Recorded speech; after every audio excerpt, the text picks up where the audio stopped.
cross-border cooperation between EU and Russia. It's my research focus, but because you know that we all live because of grants, and now it's a period then I focus to another project, but I really fall in love with cross-border cooperation between EU and Russia. I work in Institute of Geography, Russian Academy of Science, in laboratory for geopolitical studies. And my colleagues and me, we take part in a number of European projects like Euro-Borderscapes, and collect information for ISPON project and so on. And my presentation will be about cross-border cooperation and neighborhood in the EU-Russian borderland. I focus on period since 2000s and 2013 period. I mean TASIS Interact projects and ENPI projects. But maybe I mentioned a little bit about last period, 2014-2020.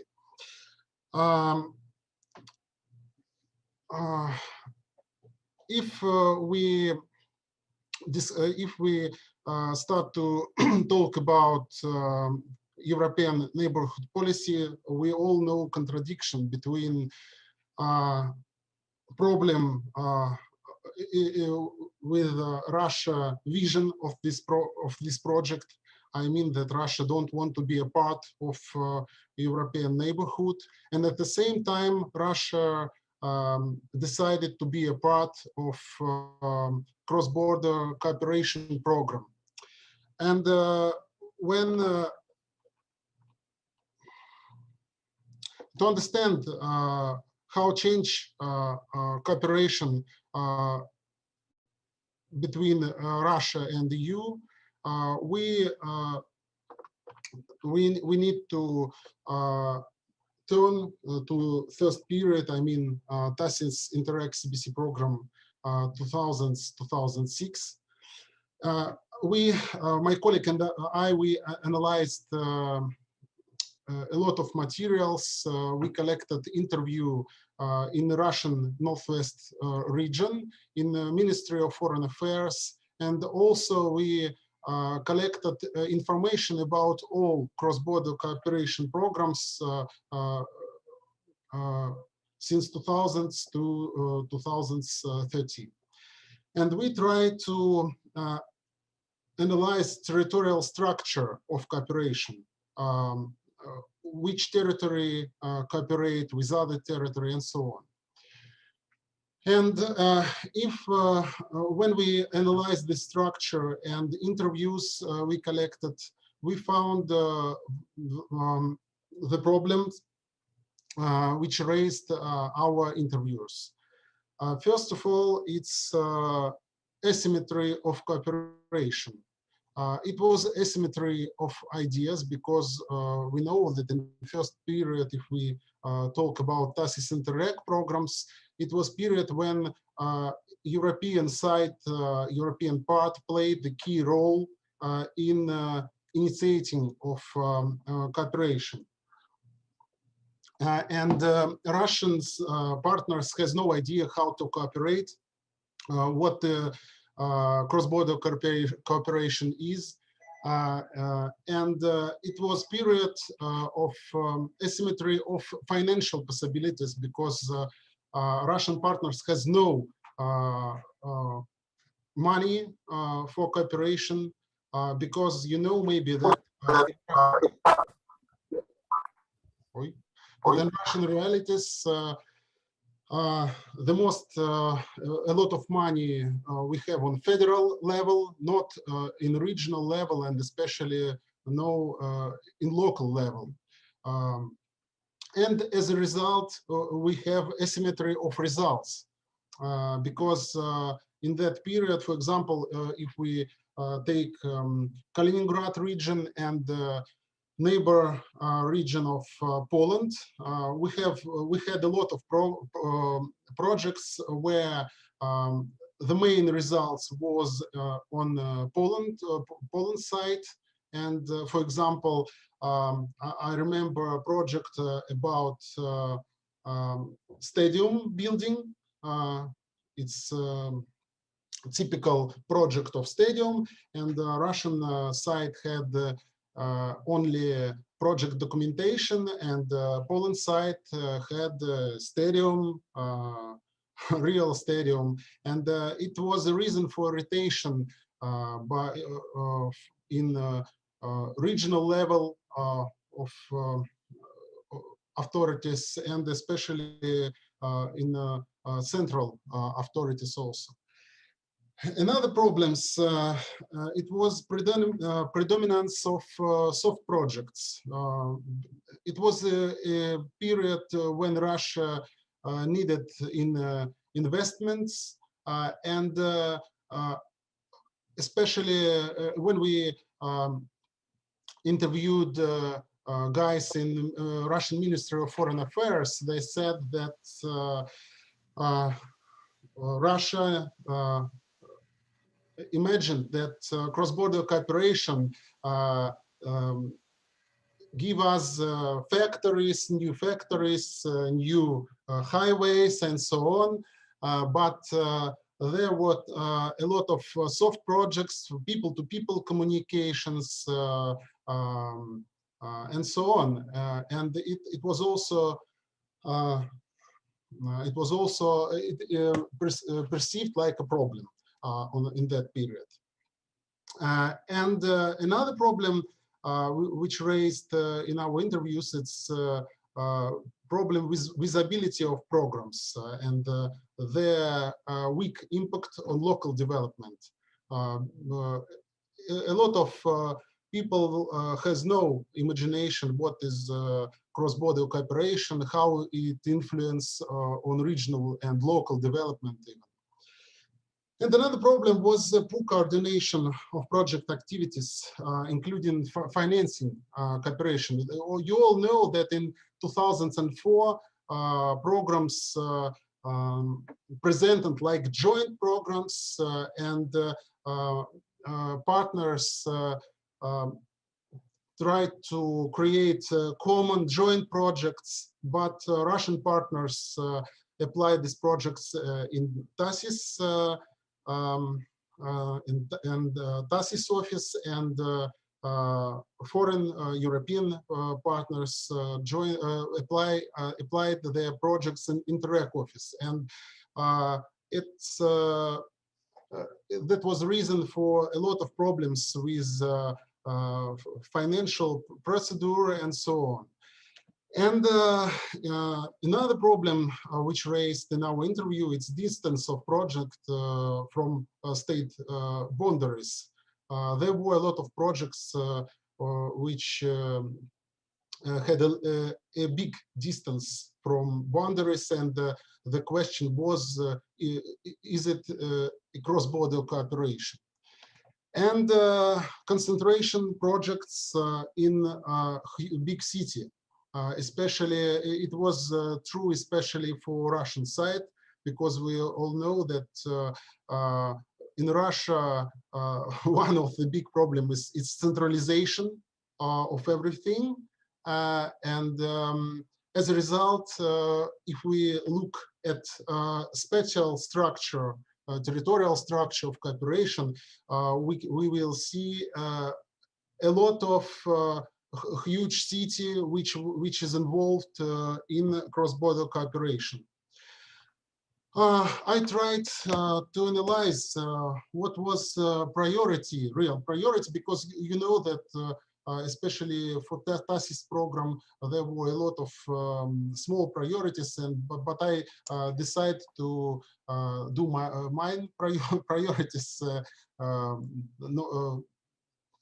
It's environment protection, it's infrastructure, it's economic development, civil society, and local and regional governance.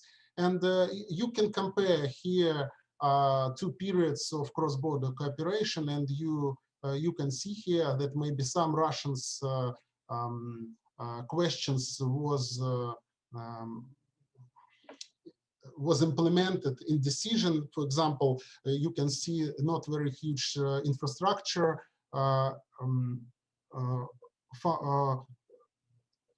money for infrastructure in period 2000-2006, and much more expenditure for this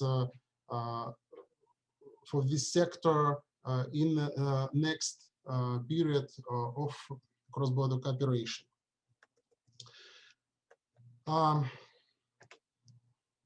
If we look in ENPI CBC programs 2007-2030, it's improving visibility of results. It's reducing asymmetries, in particular the appearance of Russian financial contribution.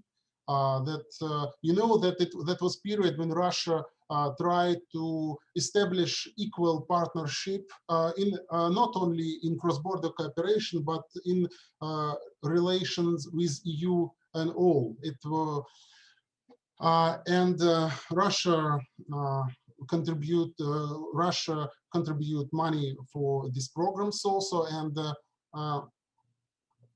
also in some Russian regions was established some grants from regional authorities and even from central authorities too. Another reason for reducing asymmetries was that Russian partners gained experience of cooperation. If you look at me, I know English not very good, especially for such presentation when it was surprise for me. But a lot of people even learn English. It's obviously that it's important for cooperation, and a lot of colleagues graduated in European universities, and as a result, Russian partners was ready for for cooperation in this period. And I think if we in our seminar raised question why cooperation between cross-border cooperation between EU and Russia is success, and at the same time has success, but at the same time relation between EU and Russia it's epic fail. I think the reason why it's common governance, because if we look in the program, you know that if we discuss theory of cross-border cooperation, we know that mainly a lot of authors supposed that cross-border cooperation, it's cooperation through the border between local authorities, because local actors, between maybe regional actors, but not central actors. But I think if we look at cooperation between EU and Russia,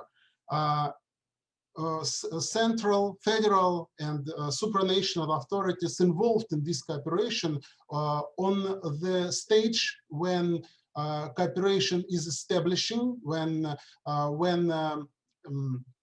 signed intergovernmental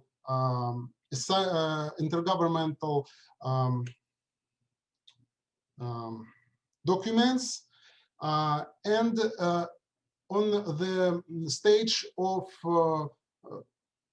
generating general program rules and priorities. And it's very important, I think, not only for European borderland of Russia, because when we had a program, we had a project which called Russian Borderland Challenges of Neighborhood. And we try to compare European border of Russia and cooperation on this border, and post-Soviet borders and cooperation there. even in Kazakhstan and even in on border with Belarus, we have a lack of intergovernmental cooperation on the field of cross-border cooperation. I mean, we have a lack of documents which could regulate of this cooperation. But if we look at European borderland, we have very convenient framework for cooperation. Each actor understands the priorities of cooperation, the formats of cooperation, and it creates safety and understandable rules, very convenient for each actors. Next thing I want to say, it's shifting of projects closer to the border. Because we in this period we have infrastructure projects which is related with constructing cross-border point or reconstruction on this point, and for example projects for road building and so on. And but we still have very important role of large cities in cross-border cooperation projects, especially if we speak about Russian part. On this map, I tried to show you spatial structure of cross-border cooperation. Each line on this map, this map, is a connection between actors in one or two or three projects. For example, if we have a lot of projects between Białystok of Poland and Mariampol of Lithuania, we have a lot of lines. And we can see here that a lot of cities, especially big cities, which is involved in cooperation. And we can see here very big concentration of cross-border cooperation projects in large European cities, not only Russian cities, but mainly, especially in the Russian part. This is program Karelia, ENPI, and ENPI and DASIS Interreg. It's this map give opportunity you to compare this two program period, and we can see that a lot of program on Russian part concentrated, a lot of projects concentrated in Petrozavodsk and St. Petersburg. So it's also show you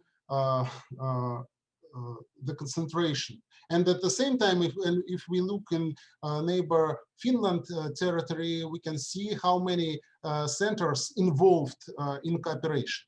And another interesting thing, you can see here center initiating CBC projects and center involved in CBC projects. And on this map, you can see that a lot of initiators in Russian part was from Petrozavodsk and not so many from local cities, villages, and so on. And it's absolutely another another thing we can see on Finland part.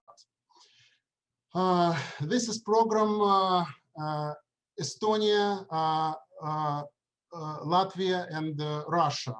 And the same, we can see the same, but two main regional center, it's Pskov and St. Petersburg, gained a lot of projects, the most part of projects, and absolutely another picture on European in Latvia and Estonia. And maybe the most interesting, it's Southeast Finland, Russia program. You can see that the most part of projects was concentrated in St. Petersburg. And it's very important to understand that even in other programs, look here, even in Karelia program, a lot of projects concentrated in St. Petersburg. But you can see here that in this program, St. Petersburg, it's not a core territory of this program. The same in Estonia, Latvia, Russia, and especially, of course, because in this program, St. Petersburg is a core territory of the program. The most part of beneficiaries is in St. Petersburg. I don't know if it's possible to change something here. I think it's possible, maybe, but you know that St. Petersburg, it's a huge city, it's the second capital of Russia, and a lot of people here, a lot of institutions here, and we can take an account, of course, Russian centralized political system, and it's also a reason why a lot of projects concentrated here. But for example, if we take program Southeast Finland, Russia, we can see that in Finland also very big concentration, but much more cities not only involved in cooperation, but even initiating cooperation. Well, and especially interesting for me was case of Colarctic program. By the way, it's only the program which was not divided because you know, in the period 2014-2020, it was period when European Union made a decision to divide big program like Poland, Russia, Lithuania. Now we have two separate programs, Poland, Russia, Lithuania, Russia. But Colarctic was only the program which was saved in initial form.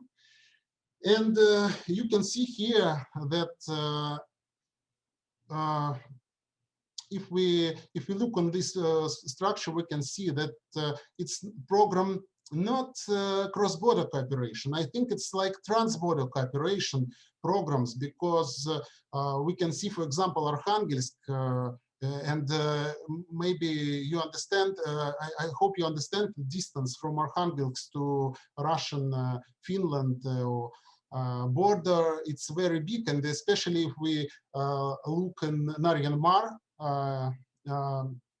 Nenets Autonomous Okrug of Russia, it's too far. I think a year by foot to the Russian borders, but it's not. I think it's not a problem.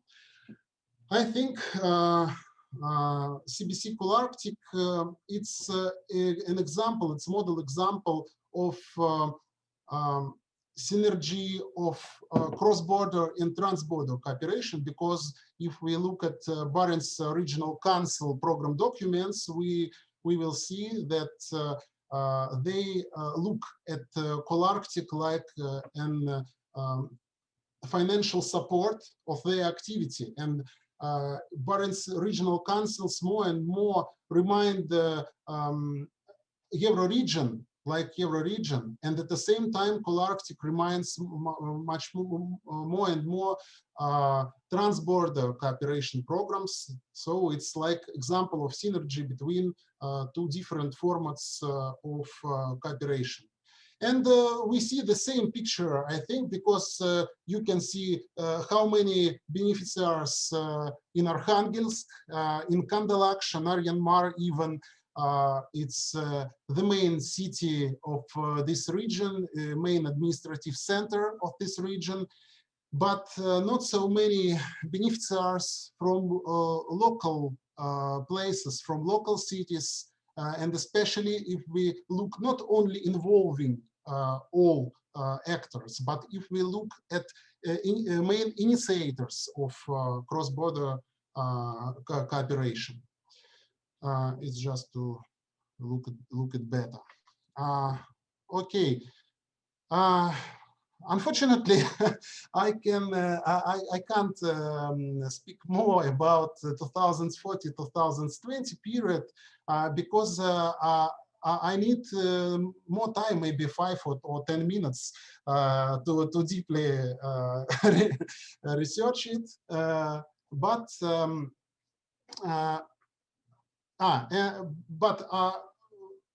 thing I want to say that program, cross-border cooperation program, really was reason for, it was a reason for reformatting of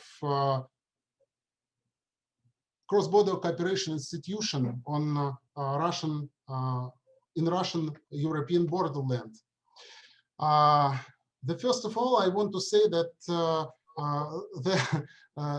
I have a bad news. The most part of Euro regions is dead now. Maybe 3 years ago, maybe 4, no more. Russian Ministry of Foreign Affairs tried to understand which Euro regions is working, which is not working. And they decided for themselves only, not for any recommendation, but to understand. They decided that now work only Euro region Karelia, of course, and I several times attended meeting of this Euro region, and I really understand that this Euro region not only alive, thanks God, but this Euro region actively involved in cross-border cooperation program. I think it's on the model example of Euro region, which has proactive position in cross-border cooperation programming. And another region is Baltic, but 2 years ago or 3 years ago, Russia was not actively involved in this Euro region. So if we really look at this Euro region, we understand that alive only Karelia and Baltic, but without Russia. But other Euro region is dead, and I think cross-border cooperation, it was like I don't know, like a judge for this Euro region, but alive only those Euro region who could use this program for their goals, if they had goals, and for their priorities, if they had priorities. But I'm not sure a lot of them had priorities. Thank you very much for your hospitality. No, well, I think we have to thank you, Alexander. I mean, we are so grateful that you could step in, and especially, well, on such, well, very last minute, you know, and also having really this amazing PowerPoint presentation ready with all these super relevant and interesting details in view of our webinar today. So I think we unfortunately started on a very bad note, considering that our keynote speaker wasn't there, but then fortunately you stepped in and you did an amazing job. Okay, so I think, of course, because we lost some time at the beginning, I think we can continue a little bit longer than was foreseen in the program. Luckily, we did have this 15-minute buffer, so of course we don't need to end now sharply at 11. So I don't know if the participants have already raised any questions, but maybe I can start with a question. In any case, I think this was really super interesting because you really managed to give us an overview of the main features of the cross-border cooperation between the EU and Russia since it was launched. So since the early 2000s, and then per multi-annual budget cycle, you have also highlighted, okay, what were the main strengths, what were the weaknesses, also in terms of the main features, what could be better, what was already working well. And so clearly we saw that already in the second multi-annual budget cycle from 2007 to 2013, some improvements were made. Then we will come back, of course, later today throughout the different panels to the current budget cycle, so the 2014 to 2020, and also we will already have a sneak preview of what we can expect from the next one, because we will have among the speakers someone from the European Commission, so she will also be able to share us some insights on what we can expect from the next one. But I think one interesting point to pick out is the idea of this common governance. So this was perhaps lacking in the first multi-annual programming, so from 2000 to 2006, but then you mentioned that from 2007 till 2013, this was present. So there was this idea of the common governance. And if we now try to understand, so what are the factors of driving the success of cross-border cooperation between the EU and Russia, this is something to look into. So I was wondering whether you could perhaps elaborate a little bit on this notion of the common governance. So what should we understand concretely under this common governance, and also in terms of the current cooperation that is still going? I assume that this element is still very much present. But this is something I think, in light of the questions that we're interested in today, would be interesting to know. So if you could perhaps elaborate a little bit on this particular aspect.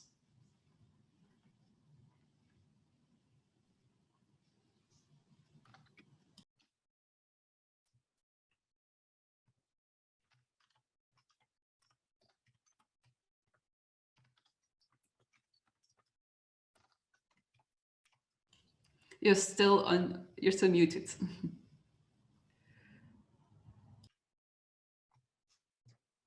Oh, okay. I'm sorry. It's hard to me. Could you repeat your question about common governance?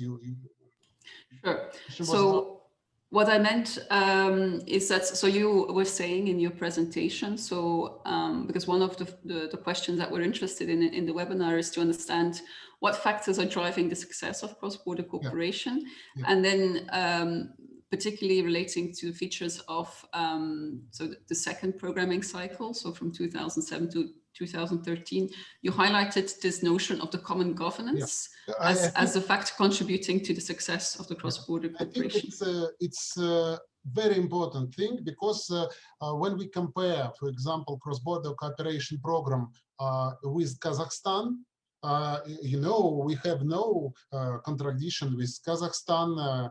We love each other, and Eurasian integration and so on.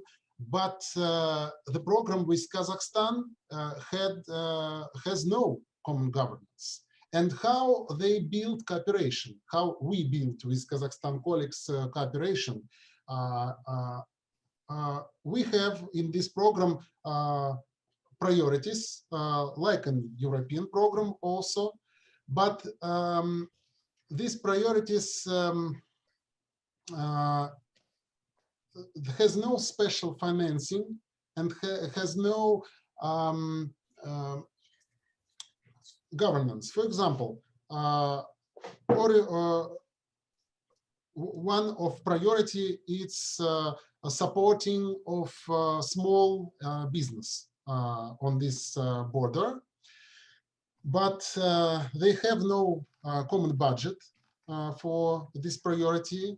They have special indicators which they need to achieve, and they have no plans how to do it. And but at the same time, each region should say central government that we work on cooperation with Kazakhstan colleague, and Kazakhstan colleague the same need to report to Astana, or now Nur-Sultan, about success in cross-border cooperation with Russia. And each region has a plan for cooperation. But this plan not agreed between these regions, and maybe one Akim, it's the main guy in Kazakhstan region. It's okay, well, you know, and governor in Russian region could call each other. Okay, I have an idea to organize seminar. You need to create report to Nur-Sultan. I need to report in Moscow. Let's organize something. Okay, and they organize, but different budget, different management, different reporting, one report in Astana, Nur-Sultan, one in Moscow, and so on. And as a result, no results. And they try to report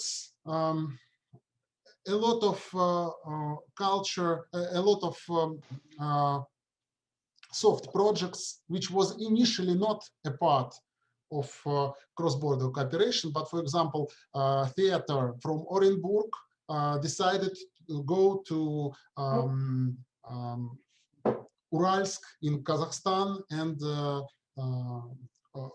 organize concert there. And after this, Kazakhstan authorities and Russian authorities reported to Moscow and Nur-Sultan that was a project of cross-border cooperation. We work hardly.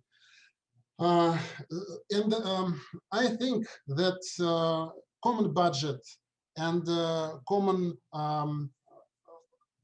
common governance, it's very, very important. And that's the reason why in Russian borderland, we have on the one hand the problem on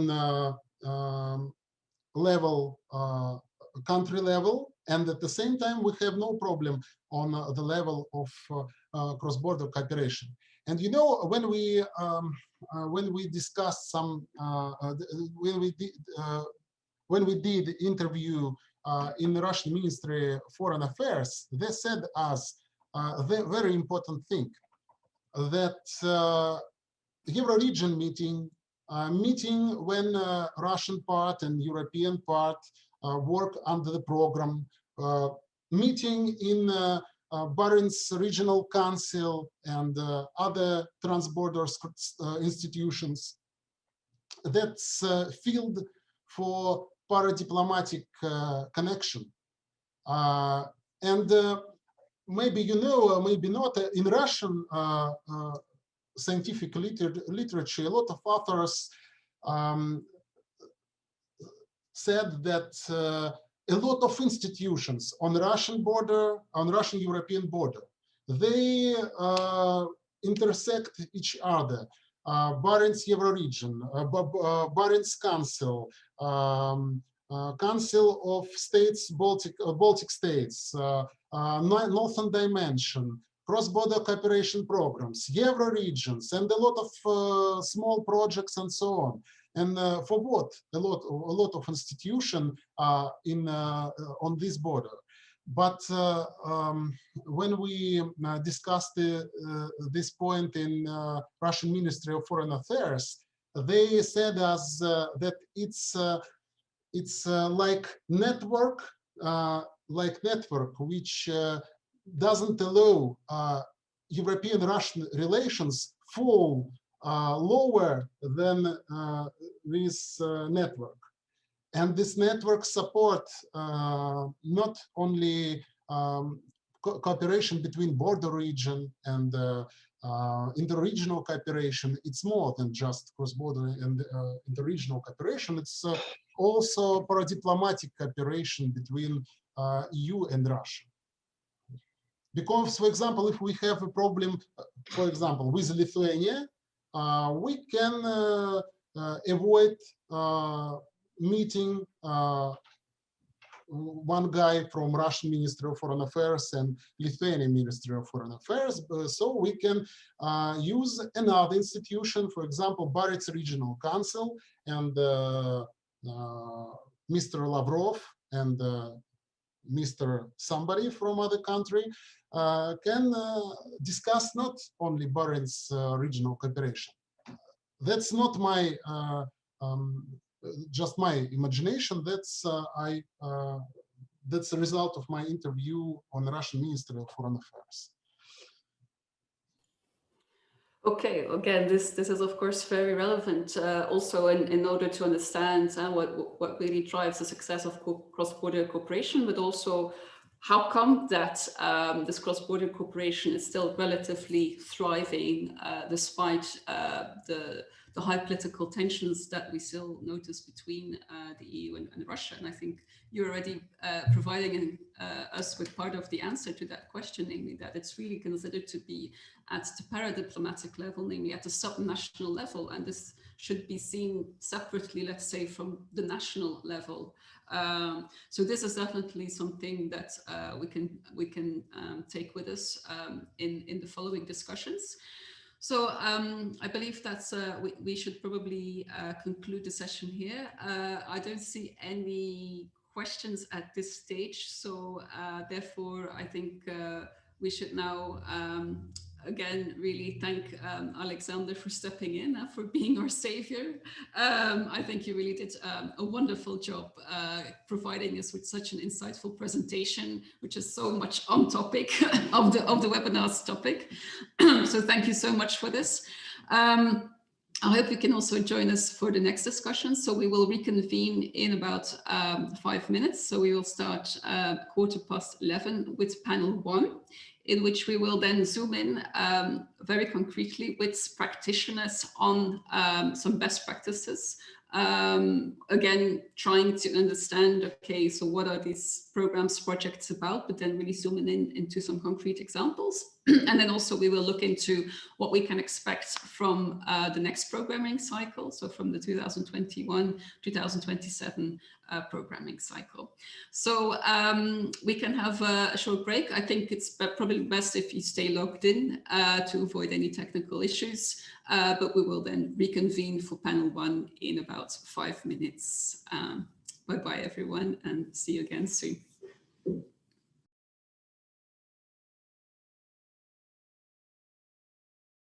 Good morning, everyone. My name is Domenico Valenza, and I am a PhD fellow at UNU-CRIS and Ghent University. It is my pleasure to be the moderator of the first panel on this event, EU-Russia cross-border cooperation, as a rare example case of constructive EU-Russia engagement. As the moderator, I would like to remind you that the panel will be recorded. This will allow participants to listen to or see part of the meeting afterwards. As we are in a Zoom environment, this is also the opportunity to share some basic Zoom functions. Zoom offers a mute microphone option that cuts down on ambient feedback for the audience. Please make sure that your microphone is muted throughout the session. I would like to encourage you to use the live chat feature, the chat box on Zoom. You can find this at the bottom of your Zoom window. And feel free to use the chat box to ask questions, share comments on the participants' presentation, and answer. The title of this session is Best Practices and Concrete Examples of EU-Russia Cross-Border Cooperation. After the general overview we have had on the historical overview we have had on cross-border cooperation, it's time now to look in detail of what makes interesting, relevant, successful this collection of programs Together with experiences from the local level, we also have the opportunity to get insights on the future of cross-border cooperation, as current programs of the former multi-annual financial framework will soon be replaced by a new generation of program. I'm going to briefly introduce the program of this first panel. We have three speakers. We will move from local to the higher level. We will start with Elisaveta Druzhinina, project manager of Culture Open, Creating Culture Together, founded in Karelia CBC, Cross-Border Cooperation. Then we will move to the program with our second speaker, Jukka-Pekka Berman, program manager for the Southeast Finland-Russia Cross-Border Cooperation Program. And finally, our third speaker will be Simona Polova, Cross-Border Cooperation Team Leader at the European Commission, Directorate General, Regional and Urban Policy. This is how it works. We invited speakers to provide first a brief presentation of maximum 8 minutes on their experience in cross-border cooperation from their different perspectives. Presentation will be followed by a discussion on two key points: what drives the success of EU-Russia cross-border cooperation in the view of our speakers, and what recommendations they would give in other fields of EU-Russia cooperation. Finally, the remaining 30 minutes will serve for Q&A with the audience.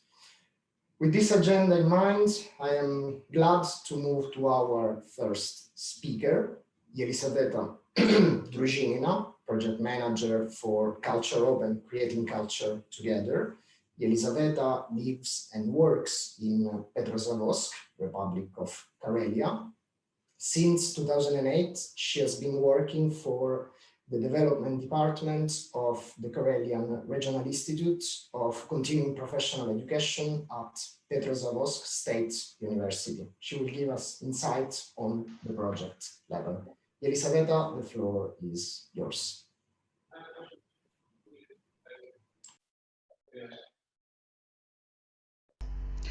Thank you very much. Can you see only the big slide or the whole line of my presentation? We see the wall. You may try to zoom in. So I'm trying to make it on full screen. Yes. Okay. Perfect. Okay. Good morning, everybody. Firstly, we are very proud and happy to participate in this seminar, and we would be glad if our experience of our project would be interesting and useful for the other participants. So the project was Culture Open, and its full name is Culture Open, Creating Culture Together, and it was funded by the Karelia CBC program. So the Culture Open team, it combined the partners from Petrozavodsk, Russia, Karelia, with the Petrozavodsk State University, Karelian Regional Institute of Continuing Professional Education being the lead partner, and I'm representing the lead partner. And also the consortium also joined the city cultural institutions such as libraries and also music and choral school, children music and choral school, and also the city cultural house performing most of the cultural events in Petrozavodsk. And there was also the Museum of Fine Arts of the Republic of Karelia on the Russian side. On the Finnish side, there was one partner, the UNU-CRIS City Cultural Services, and they were we ended up the project with only one partner, although in the beginning there was two partners from the Finnish side. The project period was starting October 2018 through February 21, so we are already over. We completed the project, and the budget was a little bit over 400 euros. So we started about 2016, when the two cities of Joensuu and Petrozavodsk, being the cultural and population centers of the territory, agreed, noticed, and put it on the surface that most of the cultural services offered at the territories were mainly designed for native speaking people, and also those able-bodied people. And we were absolutely not prepared for the needs of differing people with disabilities and those who are not speaking the language, without language skills. So we came up with this project to create accessible and inclusive cultural services for immigrants. That was target group number 1, and also for the disabled people in Joensuu and Petrozavodsk. And we decided to go through to achieve it by two different ways. Firstly, by making the services more accessible, and secondly, to increase the involvement, engagement of the target groups in the cultural services. We are very proud and honored that we received the certificate of outstanding project communication, and this is mostly due to the efforts of our partners and also of the Finnish partners, because we really were very active in making our projects and our activities visible. Firstly, we increased the accessibility by making some mapping in the beginning of the project and some survey to reveal the problems of cultural services being not visible enough.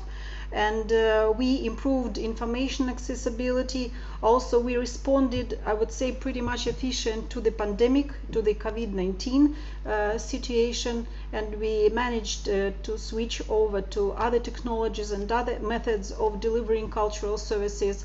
Also, as an educational center, the university shared a lot of experience, learned and shared a lot of experience to other projects on the efficient ways of being visible in the mass media, of being visible among the target groups and the common public in the society with what we are doing. We also made a big step with the physical accessibility of cultural services and products. You can see here some improvements done. For example, some ramps were installed, co-working place was installed, and many other things, most of them on the Russian side, and that really helped to improve the percentage of our visitors at the premises of the cultural actors. Also, the project piloted and introduced, so to say, co-creative inclusive model, what we called, for better inclusivity of the target groups in the activities. We had some artist exchanges and inclusive performances groups. So you can see here the two, for example, the photos of the two inclusive groups with disabled artists organized within the project territory. They were also provided by some instructions, some marketing, and also by the performance venues during the project. And we expect that they will be stable and stay after the project as well. These are the photos of the artist exchanges. They happened, two of them, both online and offline because of the COVID.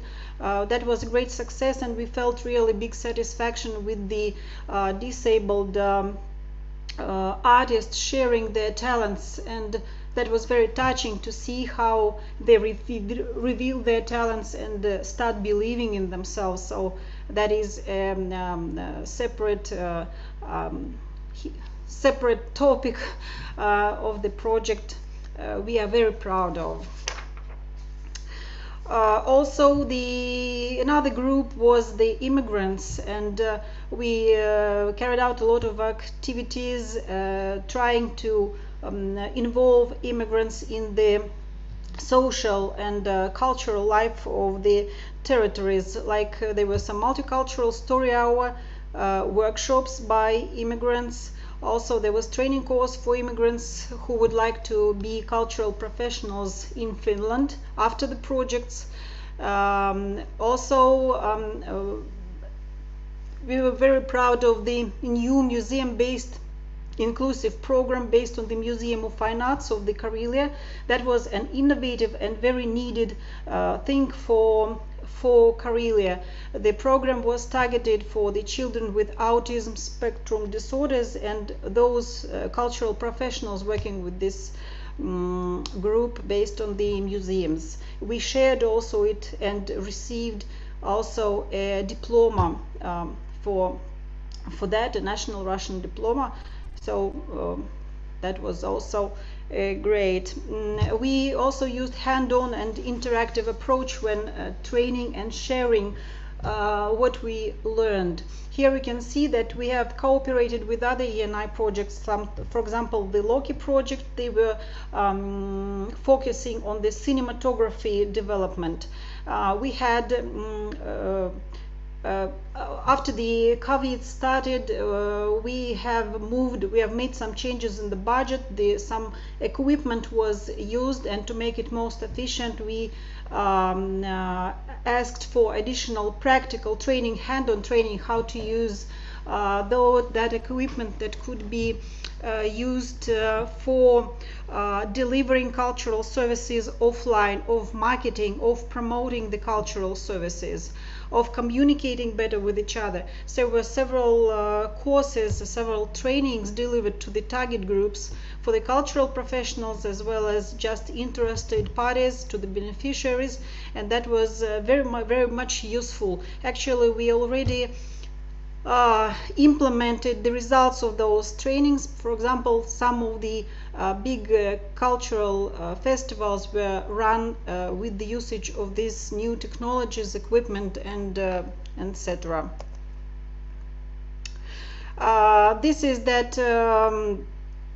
that museum practice for the children with autism. So we also organized and make up some kind of sensoring room. It is on the right left hand, when the people or kids with the autism can relax from observing art in the museum and just touch different things, experience different sensoring feelings inside that room. So that is very much popular. And Sorry, you have 1 more minute. Okay, I'm actually finishing, and there were also a lot of activities that were not originally in the project plan, and that inclusive camp for the disabled kids, teenagers, young people, and their parents was one of those. It was organized based on the co-working place of the project. That was where also the parents received some psychological assistance while the disabled kids practiced some artistic things, gestures, and performances, etc. Very briefly, that is what we were doing and what we have achieved. I would be glad to answer the questions, if any.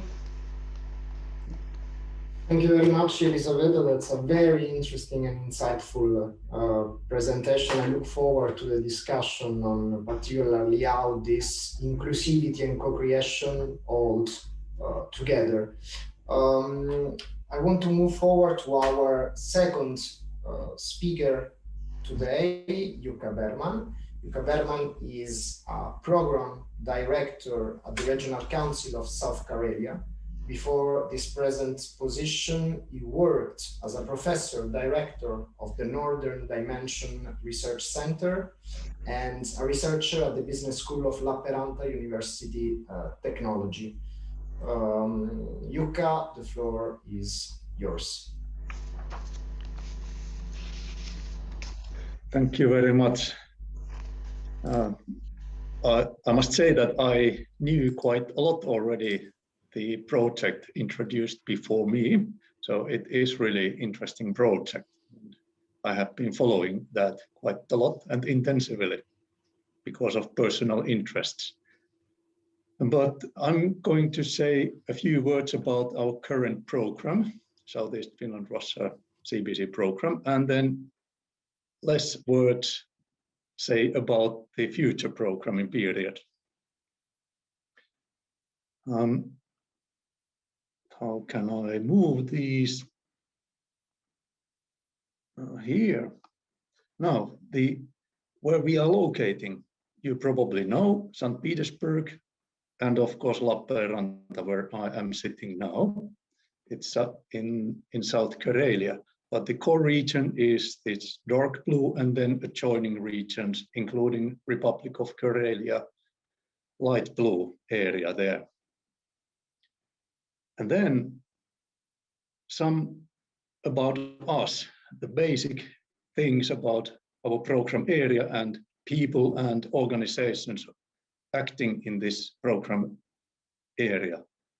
We have a strong common trust existing, long history, collaborating with the Russians, with EU partners, even Swedish partners. We have some experience. And then strength is that we really are, as in the beginning of this session, introduced that local level. We are local level actors. We are grassroots level actors. We are doing some concrete actions. And then what is specific here in our region, we have a strong scientific base existing here. In St. Petersburg, in Lappeenranta, we have strong scientific universities, and because of that, strong SME fundament here existing. Of course, traditional bigger industrial companies here. And then what is potential here?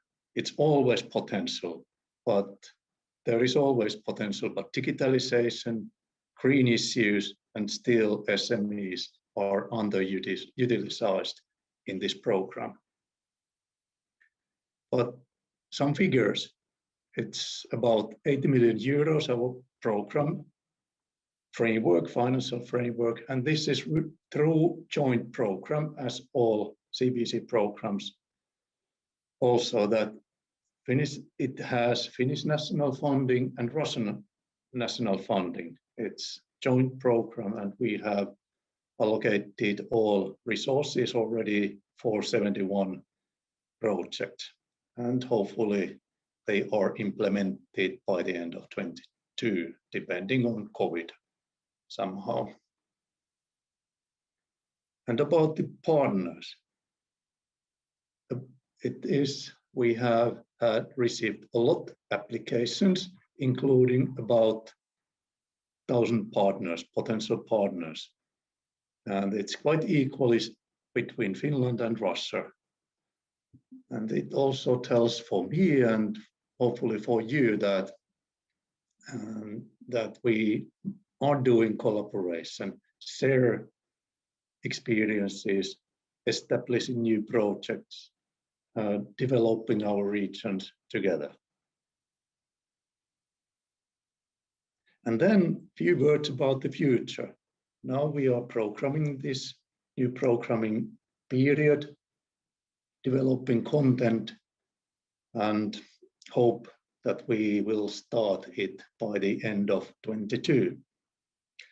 The program area is still the same. It tells also about the continuity, the strong trust between the partners, between the countries, and good results that decision makers and people in this region, in this region and program area are pretty much satisfied what we are doing now. And then these are the focuses in the future: smart, green, better connected, cooperative Europe. That's it. No more, no less.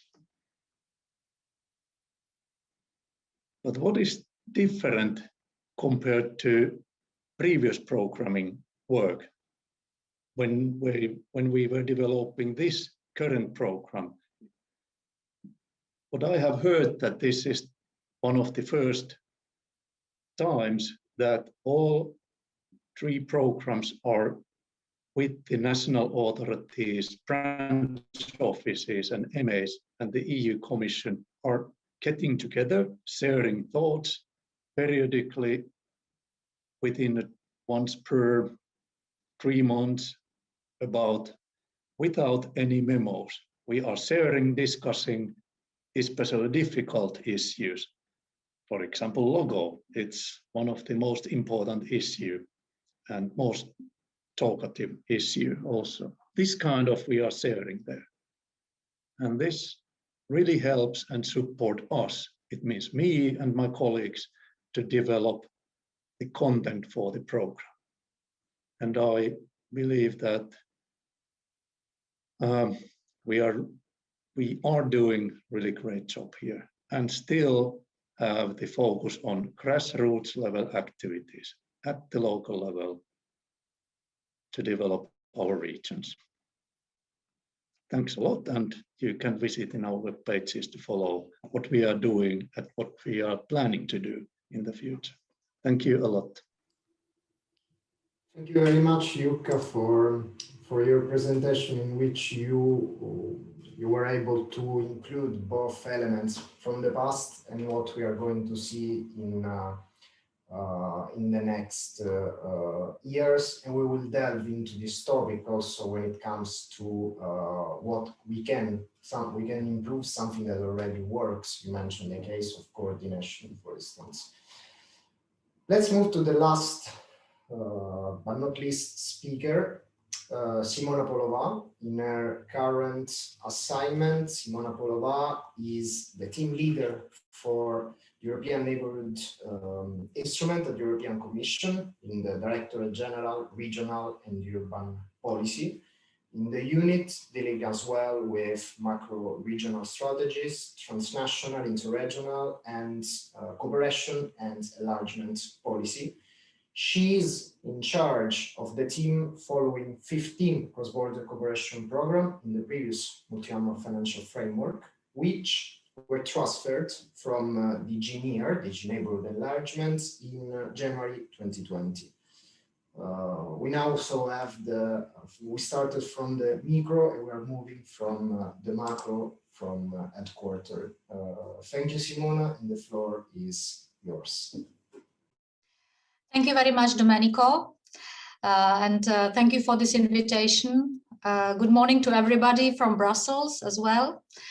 Yes, indeed, what we have heard from the previous speakers was about how the grassroots cooperation really works on the ground, and I do share this on one hand this conviction that this is a very unique kind of cooperation within even the EU instruments that we have.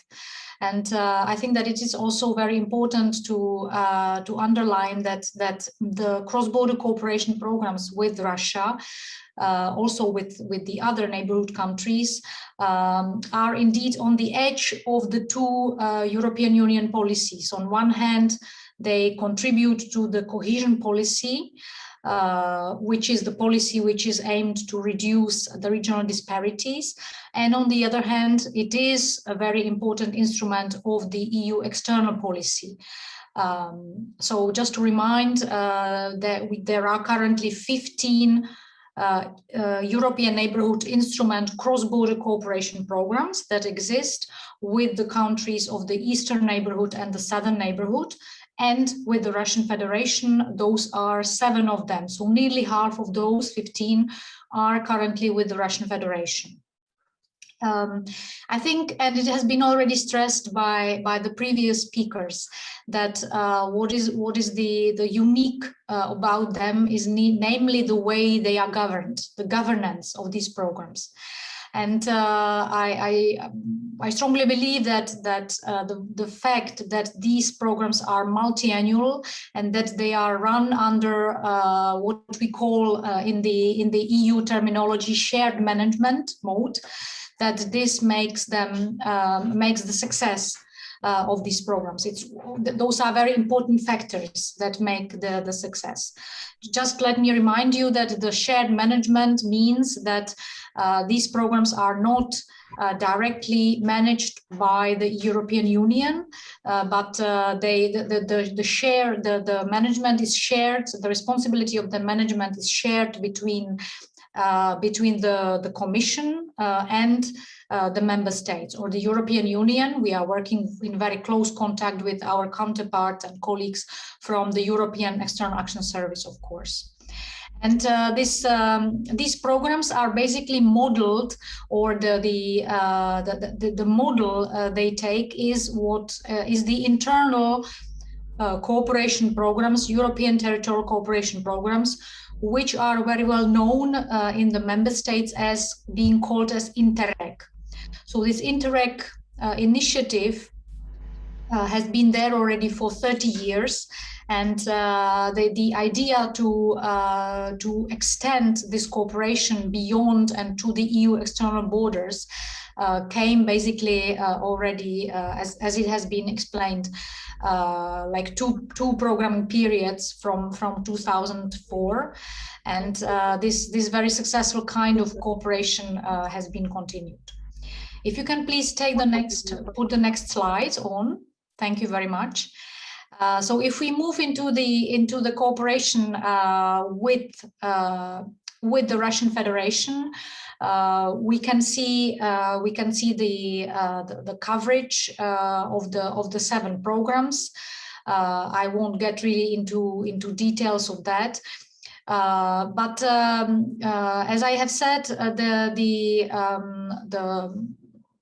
what is unique indeed is that these programs have a very strong regional and local orientation and ownership, because on both program level and the projects level, the governance makes it obligatory for the partners from all participating countries in these programs to develop the program and the projects jointly together.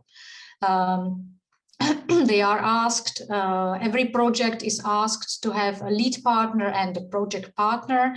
The lead partner can be as well from the Russian Federation as from the member state, and they are bound to work together to develop the projects together, to implement them together, and either to finance them or to have a common staffing, which is an inherent feature of Interreg, European Union Interreg programs, which is working as well on these external borders. As for the thematic scope of these programs, I believe that it has also been probably explained in the keynote lecture at the beginning, but there is a wide range of themes and beneficiaries, which also helps to create this strong, let's say, regional and local ownership. These programs invest in one hand in the people-to-people projects, a soft kind of cooperation, but at the same time they can as well support infrastructure investment. Typically, it would be support to the green topics, to the culture and natural heritage kind of projects, but also to the entrepreneurship development, for example. Like very recently, there was a project which was awarded the Arctic Prize, which was supported by one of the Finnish Russian programs, the Colarctic program. Let me switch to the next slide. Thank you very much. Here you can see the list of the programs that we have and the websites, and as well the important part, of course, is the funding part. These programs are funded by on one hand the EU funds, and there are 2 funds which are shared within the EU funds. On one hand, as I have said, the cohesion policy funding, so-called European Regional Development Fund, and on the other hand, the external policy funding. So in this case, European Neighbourhood Instrument Fund.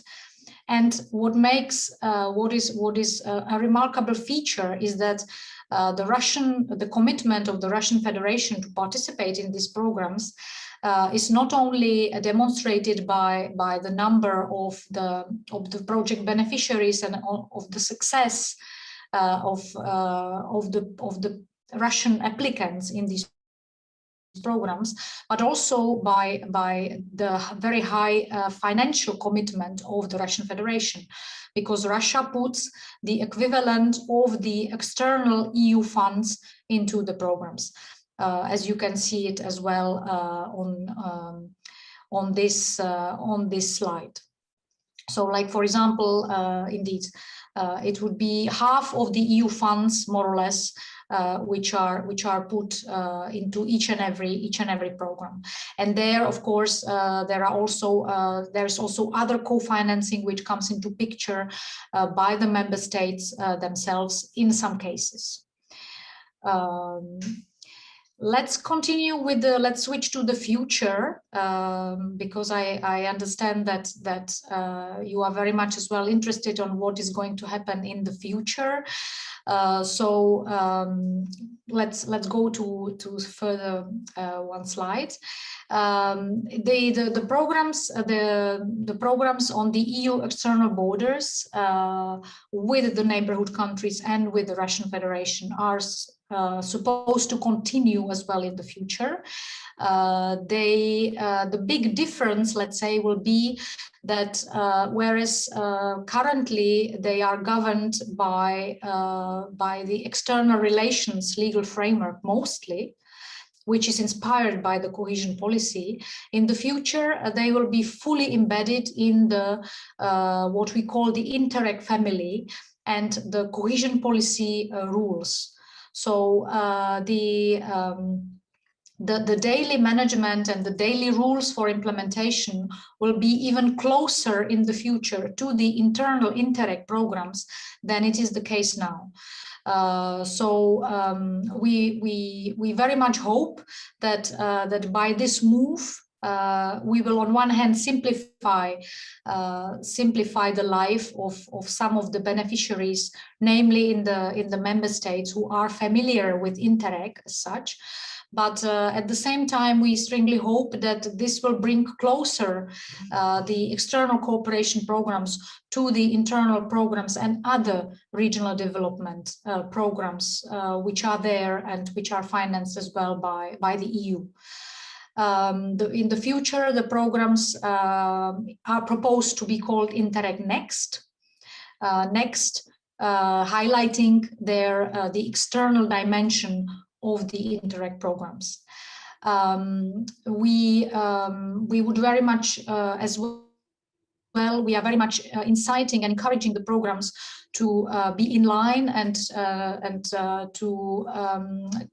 to take into account the objectives of the macro-regional and other strategies which are covering the territories of these programs, like, for example, the EU strategy for the Baltic Sea region or the Arctic policy, which is also a very important strategic source. And we also understand that the programs are going to take into account the Russian strategic documents and development strategies.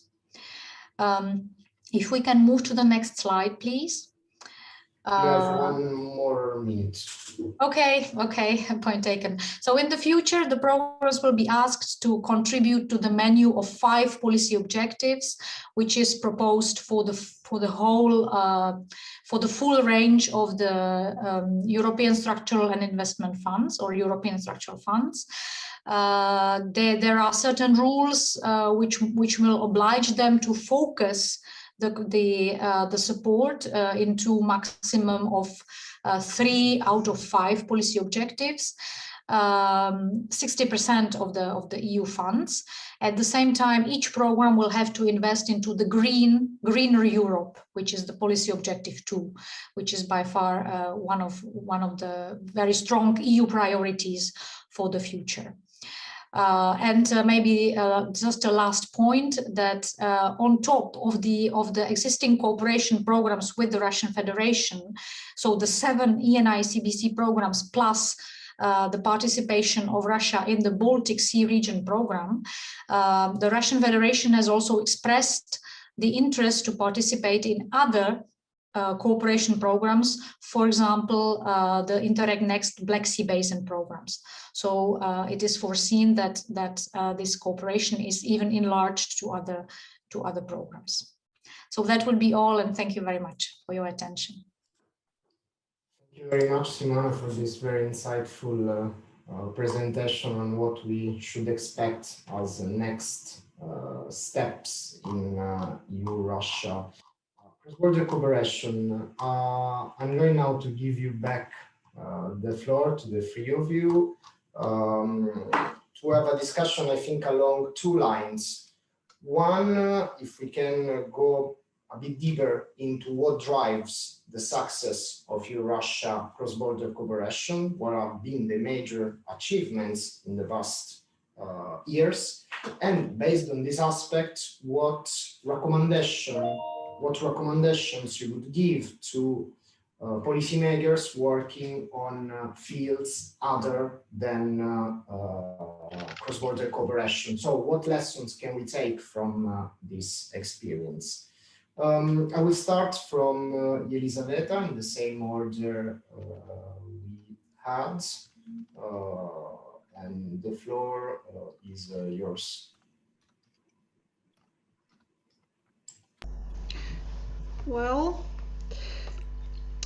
when I thought about recommendations from my project experience, I think I would firstly think about the right project consortium and about the partners involved. I would really recommend, and I'm very glad that in our project case, all the partners were very much dedicated.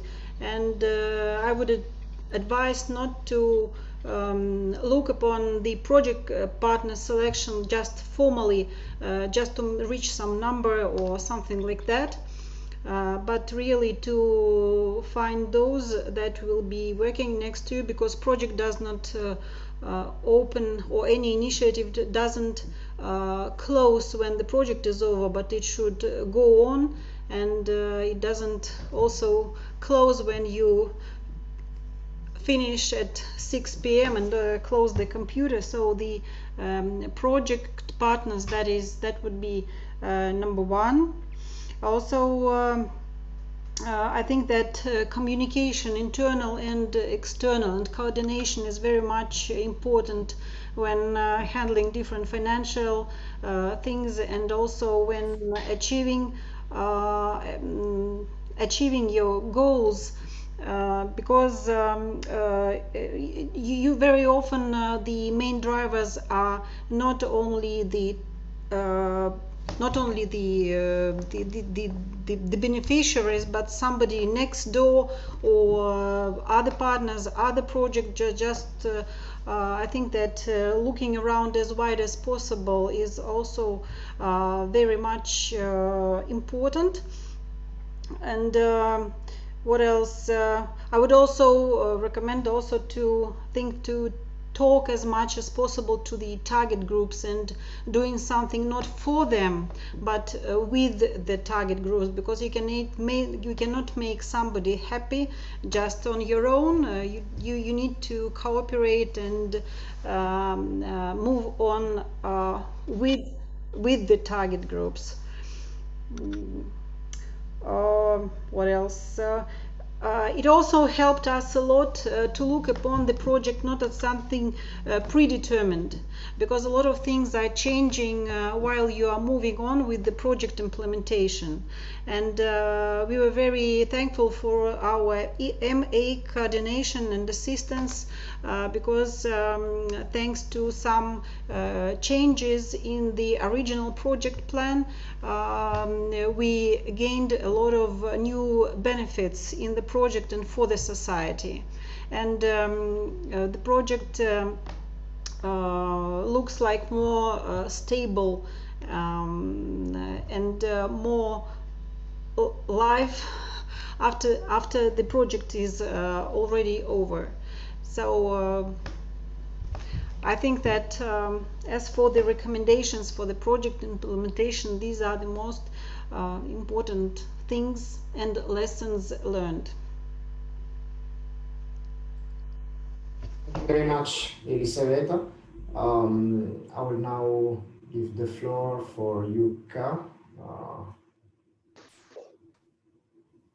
Okay, I can only say that I agree with Elisaveta with all these issues you mentioned, and I will continue starting from the same thoughts that I already in my presentation showed a couple of bullet points, the most important things I feel that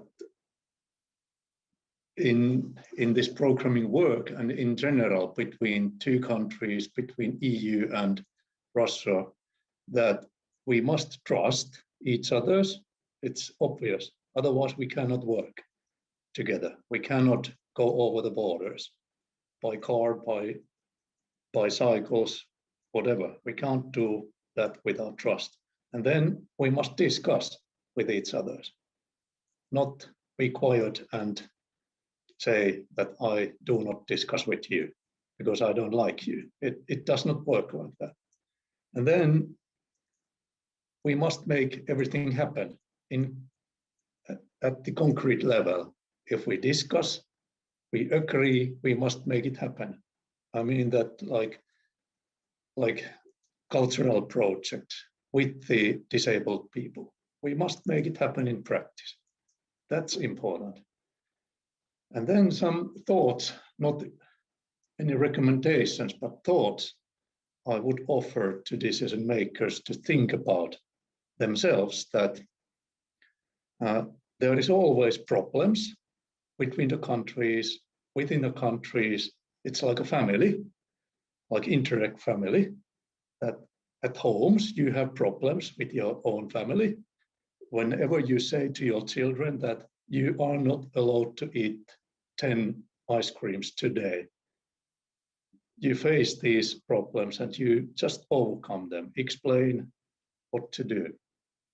And based on that, that there is always problems, decision makers must support the local level actors like programs and projects and people here to go over these problems, not to stop collaboration because of problems. And help us, support us here, close the borders at local levels. This is what I want decision makers think. The role of decision makers is to support, not deny. Thank you very much.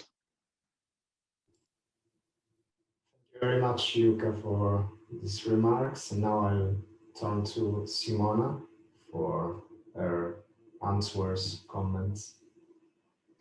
Okay, thank you. Thank you, Domenico. I agree what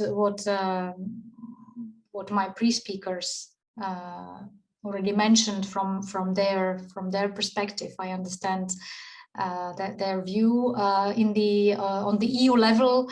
Obviously, we need to look at the conclusions and at, for example, Council conclusions on the 5 guiding principles on the EU policy towards Russia. This is the framework, the general framework that we operate in, and as you know, and as it has been certainly said, these programs are let's say that they are allowed under that framework. We, from our side, we believe that for the EU and Russia, we should really concentrate on the issues and themes of mutual interest. We understand that, for example, the Green Deal and the green issues and the climate change would be an example of a theme of a mutual interest. We also understand that the menu that we offered for the programs in the future is also relevant and important for this kind of cooperation with the Russian Federation. So this would be one of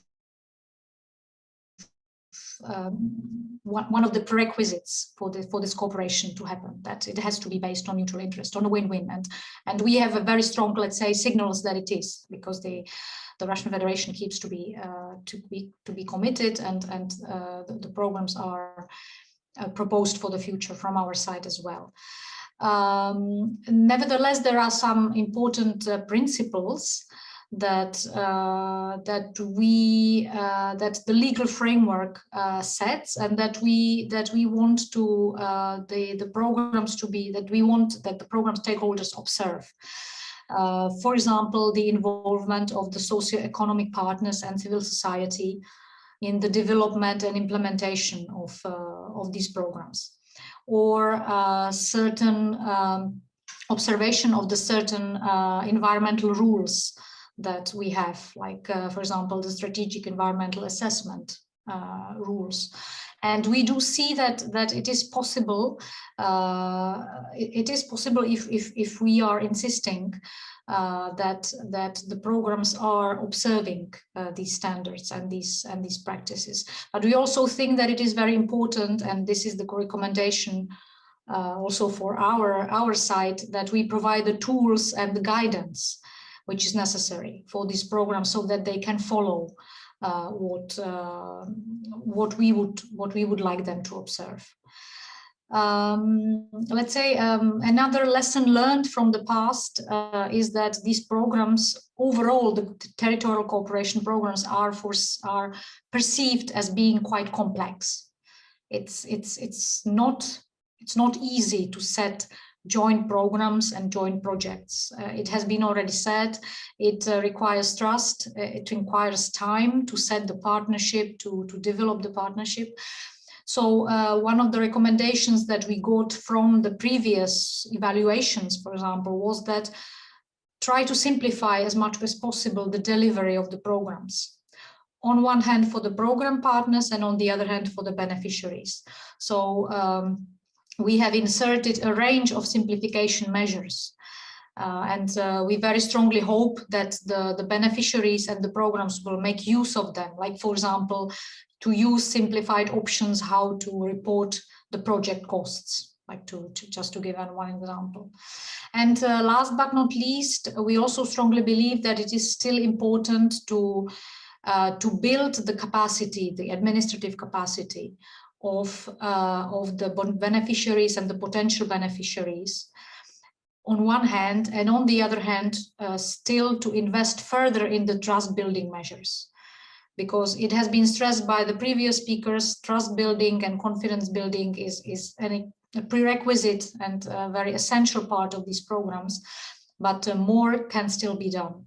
So for that purpose, we have introduced what we call Interreg-specific objective on governance, which is aimed exactly that, so that the programs address the administrative capacity building, support to civil society, support to democratic development. And we are strongly encouraging the programs that they support and they make use of this objective, and they support these measures.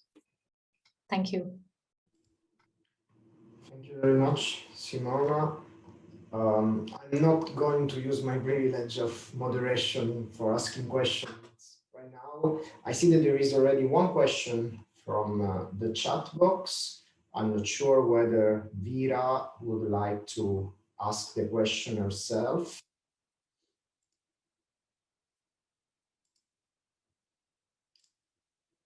Okay, in this case, I will read the question. I think this is a question addressed to Simona, since this is about the projects that support the Black Sea region. What are these projects and how are they supported by European institutions? Mm-hmm. Should I go on?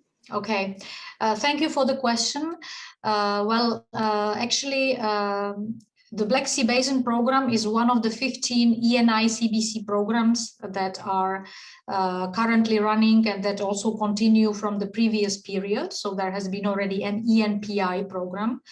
It is a program which covers currently, I believe, 8 countries around the Black Sea Basin, 3 member states, Romania, Bulgaria, Greece, and 5, for the time being, Eastern Partnership or Eastern Neighbourhood countries, Ukraine, Moldova, Georgia, Armenia.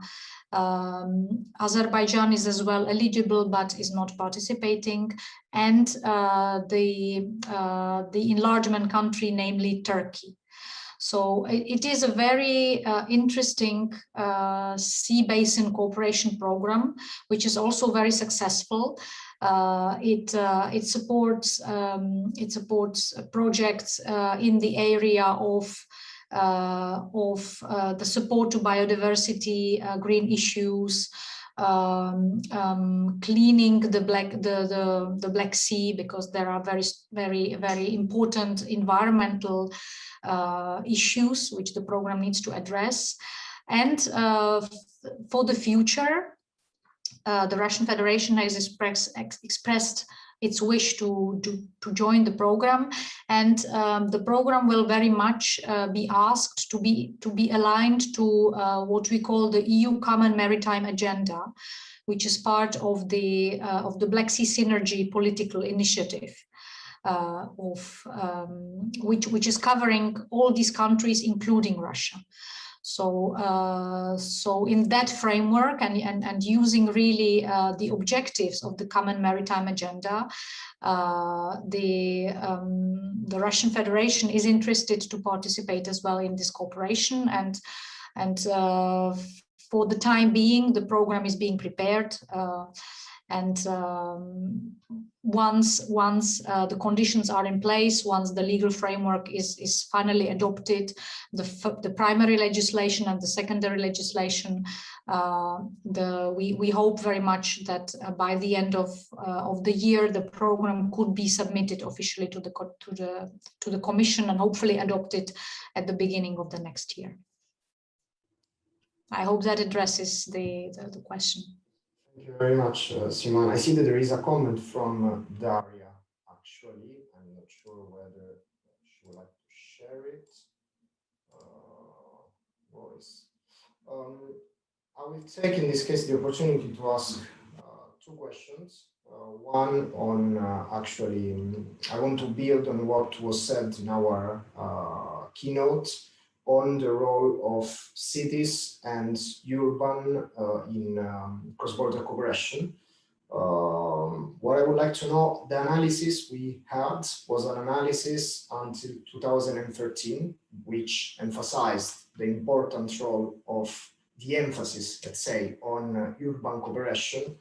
So my question is whether this has changed or remained the same, where we are now in terms of urban, rural, in cross-border cooperation, based on your perspective.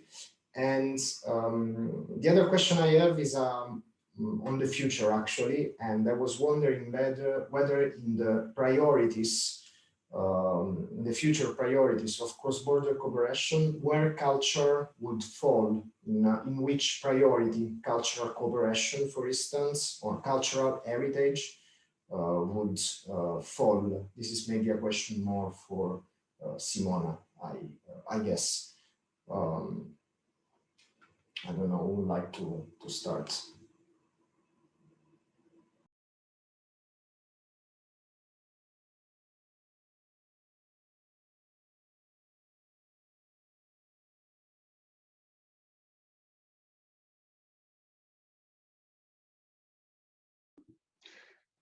Do you mean that one of us speakers could answer?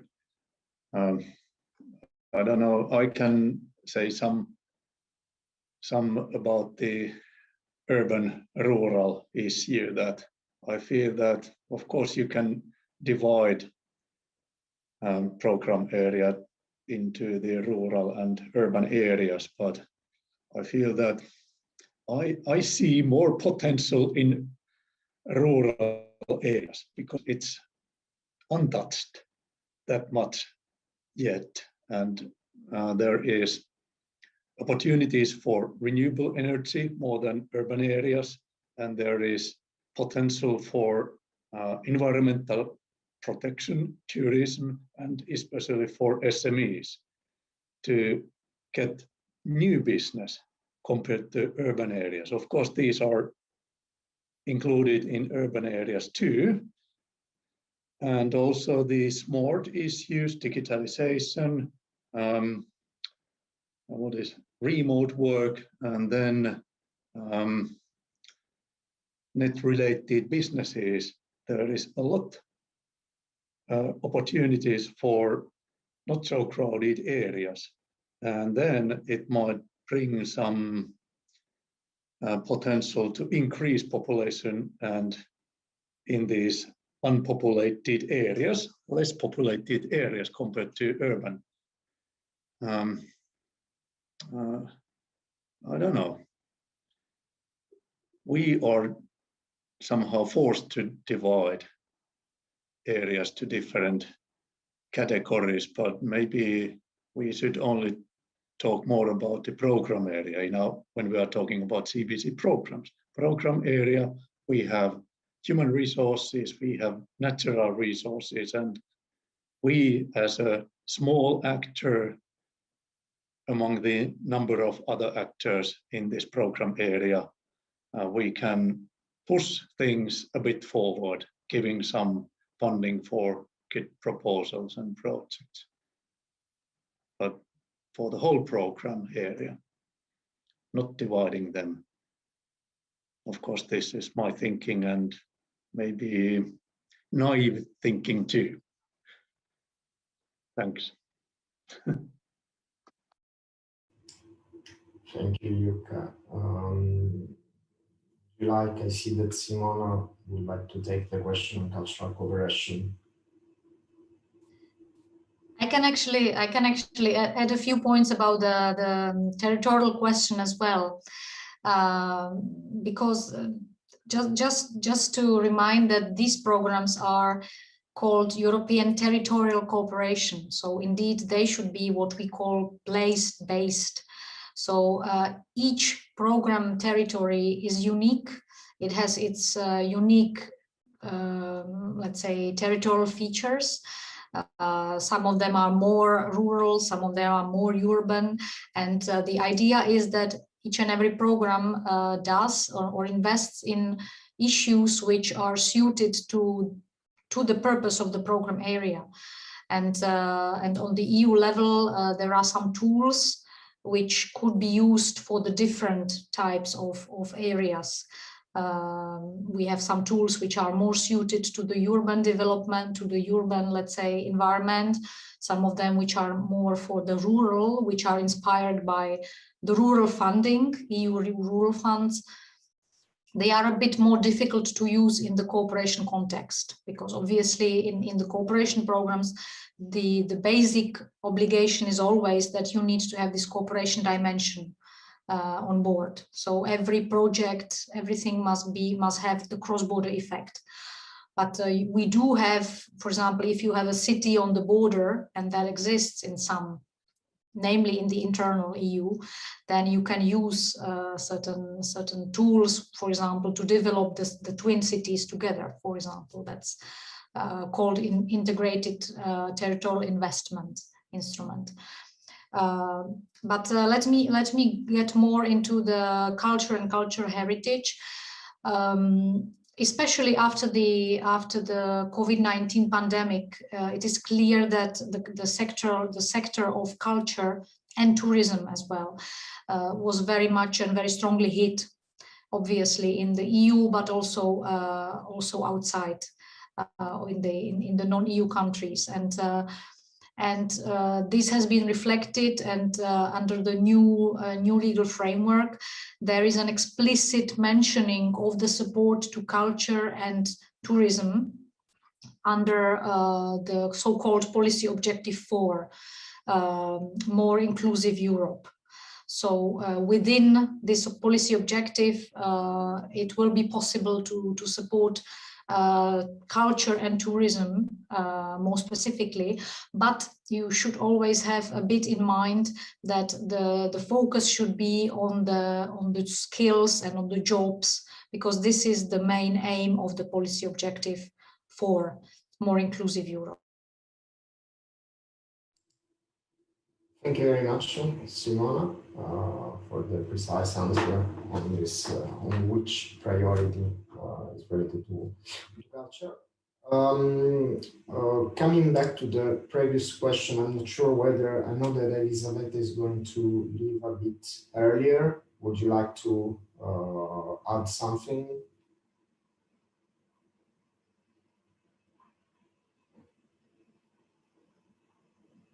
I think you're on mute. Yeah, well, once we mentioned the culture and cultural heritage, just a remark that we are sharing many common challenges, and those mentioned rural and small cities, and the difference in population and aging population, and there are some political tensions also mentioned today. And just being the manager of a culture project, I would like to stress that culture and preserving culture heritage and lessening social tension and taking care of those vulnerable, that is something to be considered. And unfortunately, I looked at the charts in the beginning of our meeting and provided by Alexander that culture and heritage total and tourism, by the way, they're decreasing as a priority a little bit, and probably that is due to COVID, as also you said, but taking care of values important for all people. The culture is probably one of the best way to reach our goals of joining people together. So it would be good if in the next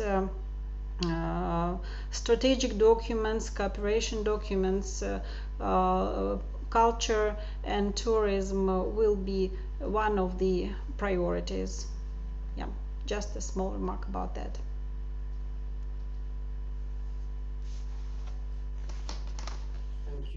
Thank you very much, Elisabetta. I'll use again maybe my privilege as a moderator to ask one question on let's say the organizations that have access to funding. I imagine this is a very diverse group, since it involves public and private actors, academia, enterprises. What I would like to know is there a trend in the access to funding based on your experience? Is this more about public organizations that have access to funding? Is this more academia? What would you say about it? Well, based on what we have observed during the last few years when the project was running, the program is getting more and more popular, and the visibility plays its role in the society. People start feeling the benefits of the program, of the cooperation. And there are a lot of more and more partners in the project consortiums that are the new in the cross-border cooperation, and they get also hand-on experience of doing things, and they are wishing and willing to apply in the next calls already as lead partners, for example. And also we could see on the charts that in some programs there are very, very few lead partners on the Russian side, and most of them are on the Finnish side. So I think that on the Russian side they are getting more and more hand-on experience and more interest and more trust to those programs. So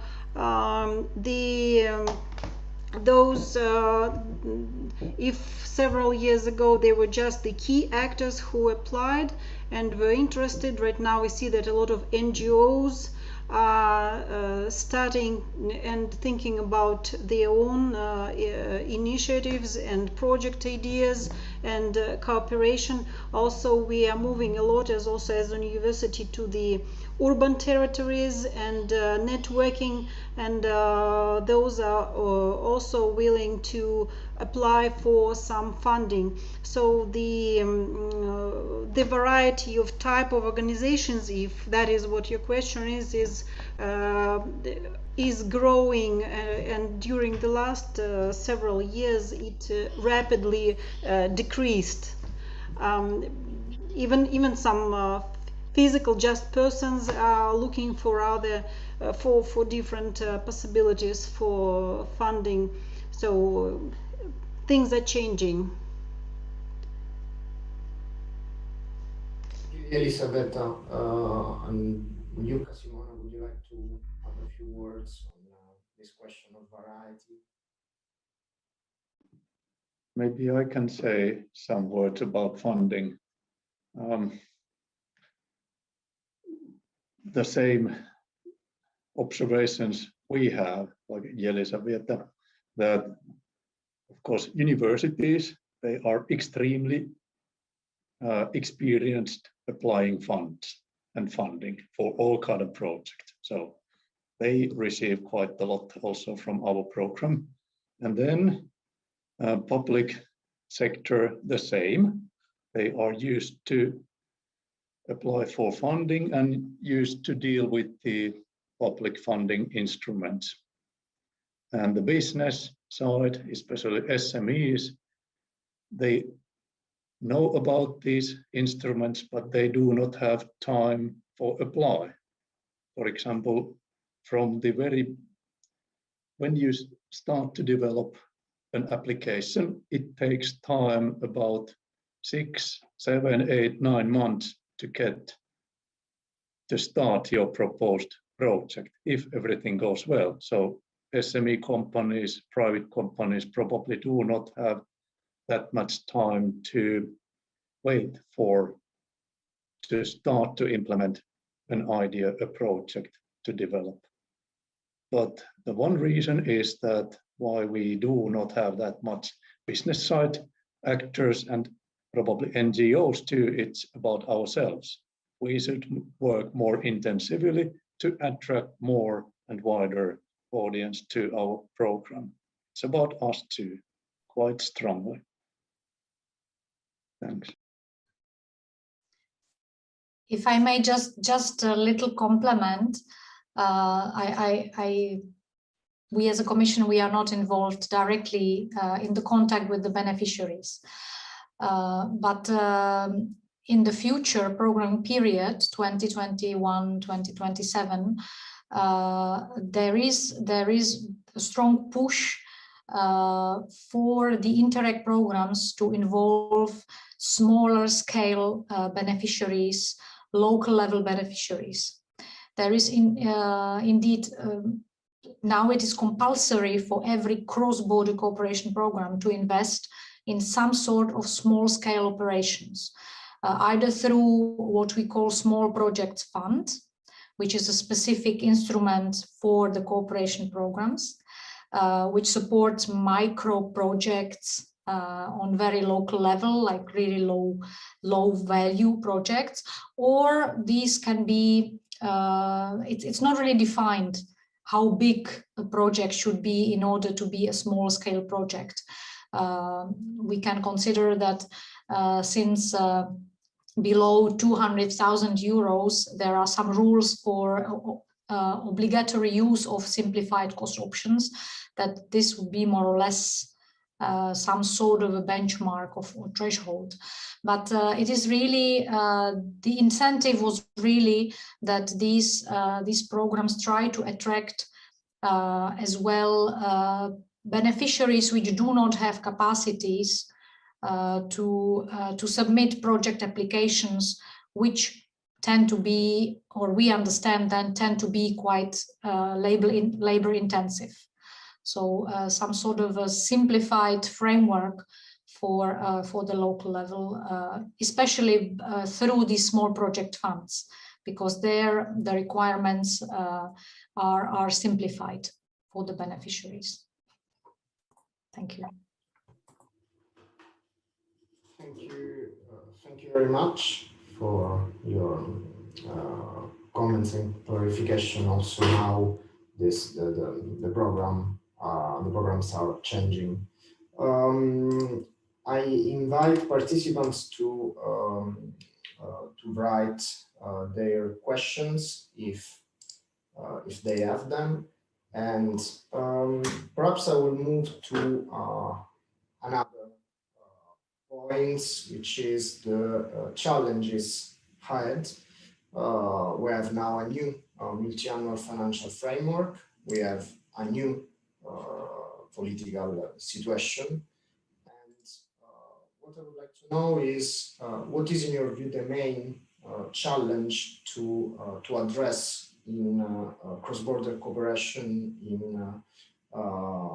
your view? What are the major challenges that you think they should be addressed? This is again a question for the speakers, so feel free to jump in.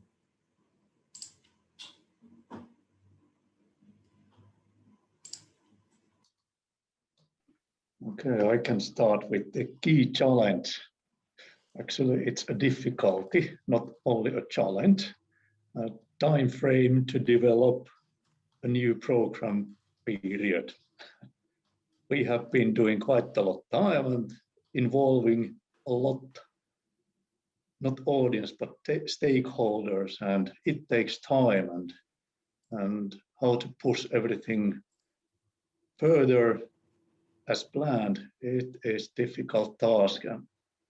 And at the same time, we should develop nice, interesting program that will attract new and current applicants and partners.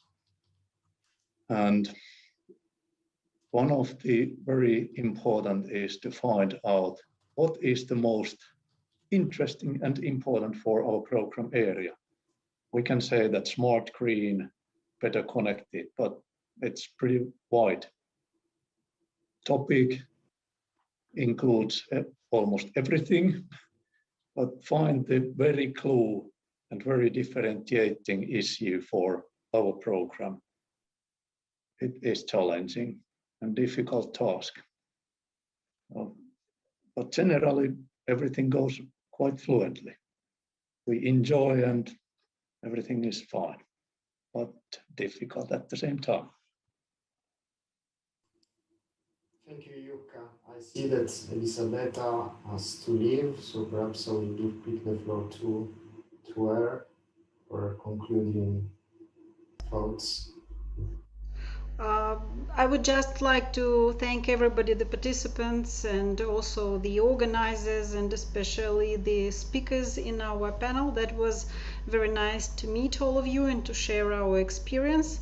And the more we work, the less challenges we have. We are improving, and I hope to stay in touch. And thank you very much. Thank you very much, Elisabetta. Thank you.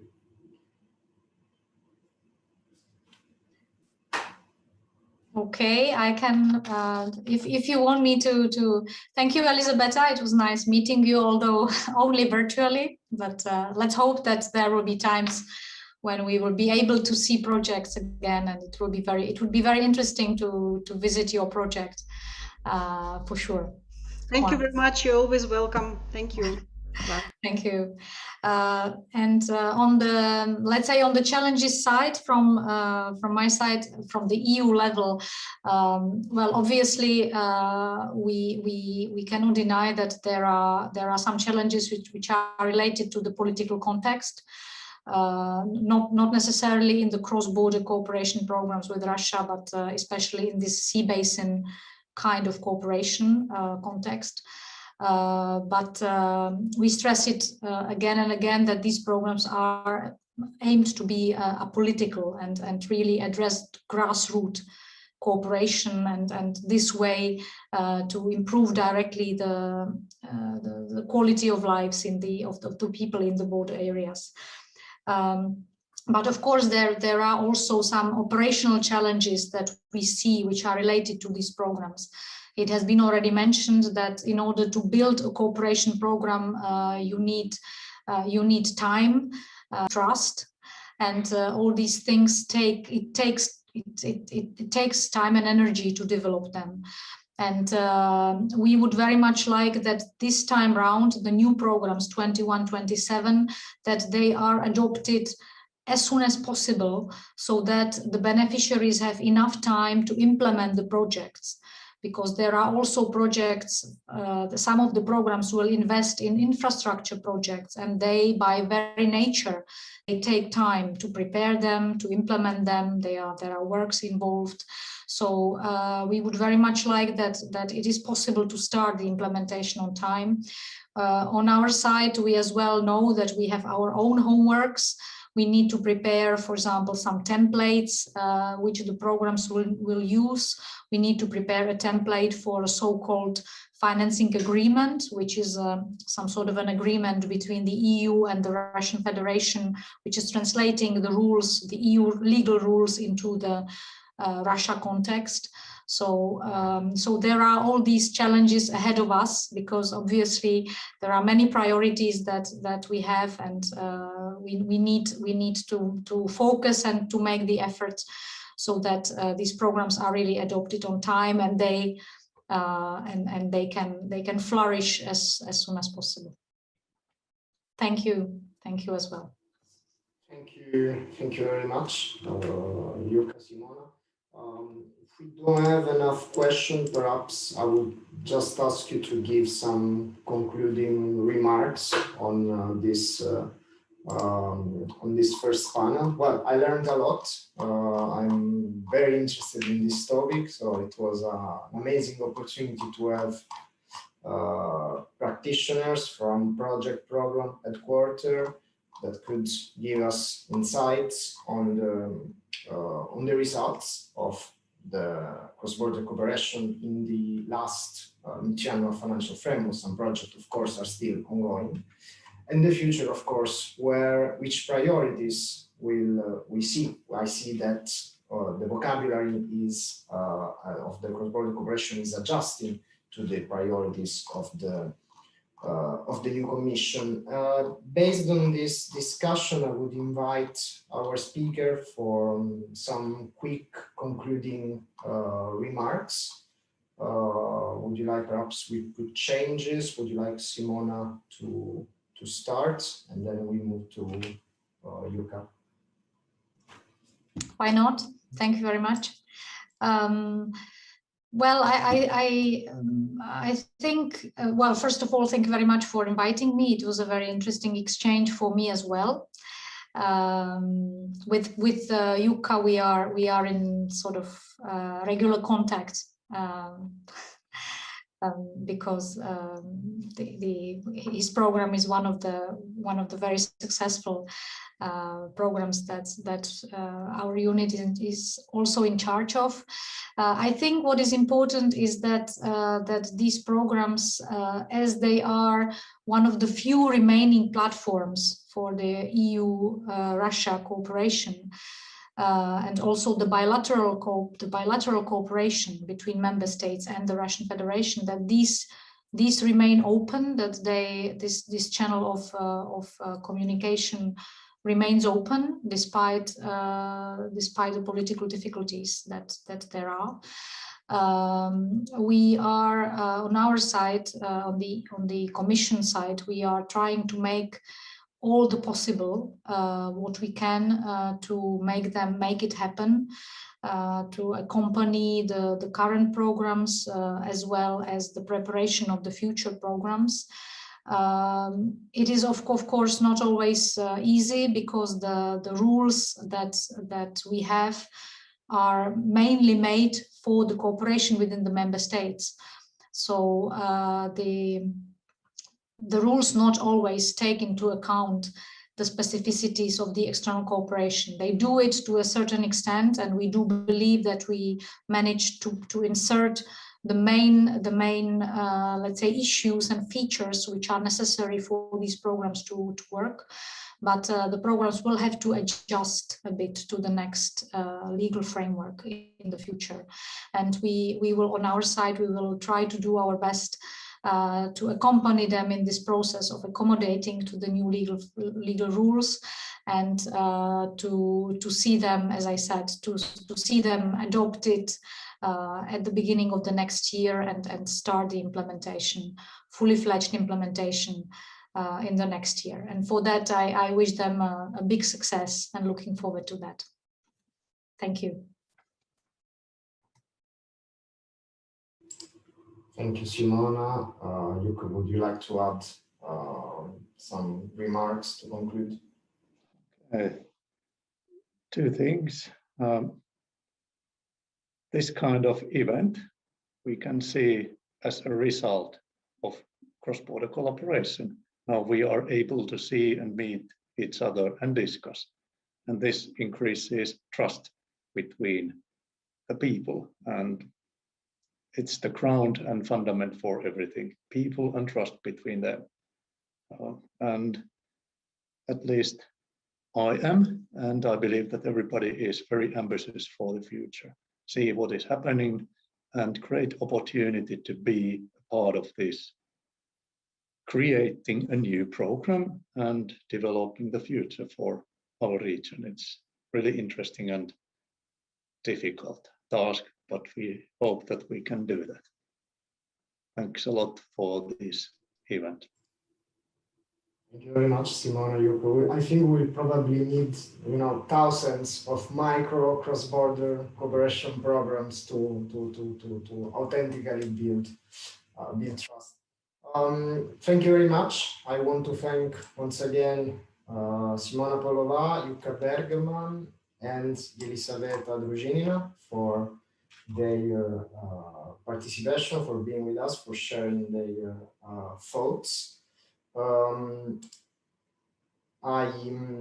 going to give some practical information to the participants. We are now going to a break. We will reconvene here in 50 minutes for the last panel discussion on what we should expect for the future, the challenges, and once again, thank you very much for your participation, and let's hope for a great cross-border cooperation 2021-2027.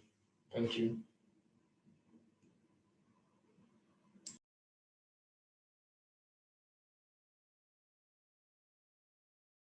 Dear participants, dear speakers, welcome everyone to our second and final panel of today's webinar on EU-Russia cross-border cooperation. For those who are joining the webinar only now, let me introduce myself. I am Fabienne Bossuet. I'm a professorial fellow at UNU-CRIS, and I'm also co-director of the Russia platform of Ghent University. And I will be moderating this second panel. Let me also provide you with some technical information and instructions. As attendees of this panel, I would like to ask you not to turn on your microphone during the session unless you're explicitly given the floor. If you'd like to ask questions to the speakers, then you can use the chat to do that. Normally, we'll keep the final half an hour of the panel for answering the questions that you may have for the speakers. So throughout the discussion, feel free to already post your questions or your comments in the chat. Let's now move to the topic of this panel. So in today's webinar, we are discussing cross-border cooperation between the EU and Russia. The goal of this webinar is to build awareness of cross-border cooperation as a rather rare case of constructive engagement between the European Union and Russia against the background of a bilateral relationship that remains in deep crisis. In the first panel, the aim was really to share best practices, to look at some concrete examples of projects in order to better understand how EU-Russia cross-border cooperation works on the ground, and also what drives its success. In the second panel, we will shift the focus from the practitioners level to the political level. So in the first panel, the practitioners have already shared with us some concrete lessons that can be learned from these best practices of cross-border cooperation. They also pointed to the factors that, in their view, contribute to the success of cross-border cooperation between the EU and Russia, which is actually currently one of the few areas of constructive cooperation between the EU and Russia. Now let's discuss these issues from a political point of view rather than a practitioner's point of view. The discussion in this panel will be structured along 4 sets of questions. First of all, what role does cross-border play in EU-Russia relations more generally? Secondly, how can we explain that cross-border cooperation is still in place despite strong tensions between the EU and Russia? Thirdly, which lessons can we learn from the positive examples of EU-Russia cross-border cooperation for EU-Russia relations more generally?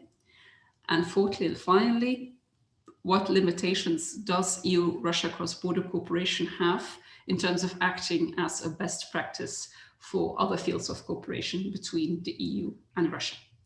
Now, to discuss these questions, we have 3 prominent speakers who will share with us their views on these issues. First of all, we have Professor Andrei Makarichev. Professor Makarichev is Professor of Regional Political Studies at the Johann Skytte Institute of Political Science at the University of Tartu. He is also a guest professor at the Center for Global Politics at the Free University in Berlin, and he's senior associate with SIDOP think tank in Barcelona. Professor Makarichev teaches courses on globalization, also on political systems in post-Soviet Eurasia, also on EU-Russia relations, also on regionalism and integration in the post-Soviet era, and also on visual politics. He has co-authored already several books.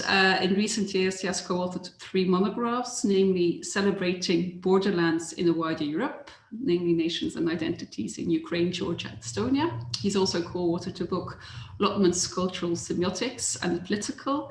And finally, he's also co-authored in recent years the book Critical Biopolitics of Post-Soviet, From Populations to Nations. Then our next speaker is Honorary Ambassador Mark Franco. Mr. Franco is currently Senior Associate Fellow at the Ekman Institute. He's a former head of the European Commission's delegation to Russia, a position that he held from 2004 till 2009. Previously, he was also the head of the EU delegation to Egypt, namely from 2009 till 2012. And then last but not least, we have Mr. Krzysztof Gitzik. Mr. Gitzik is the head of the Russian Federation section at the Ministry of Foreign Affairs of the Republic of Poland. He has a BA and MA degree in history, and he also studied Slavic studies, namely Croatian, at Gdansk University. He has been working at the Ministry of Foreign Affairs since 2016, when he graduated from the Diplomatic Academy under the auspices of the MFA of Poland. Initially, he was dealing with Polish-Russian bilateral issues at the Russian Federation section of the MFA. After that, he was posted to the Consulate General in St. Petersburg, namely from 2007 till 2019, before he returned to the headquarters in 2019. He has been holding his current position since January 2020. Now, without further ado, let's start the discussion. So the first set of questions focuses on the role that cross-border cooperation plays in EU-Russia relations. As we all know, EU-Russia relations remain in deep crisis. Most would argue that the nature of this crisis is geopolitical. Professor Makarichev, I would like to give you the floor first, and I would like to ask you to share with us your view on this question. Could you highlight how we should understand the current relationship between the EU and Russia? And then also how cross-border cooperation as a rather well-functioning mode of cooperation between the EU and Russia should be seen against the background of what is really a highly contested and conflictual EU-Russia relationship.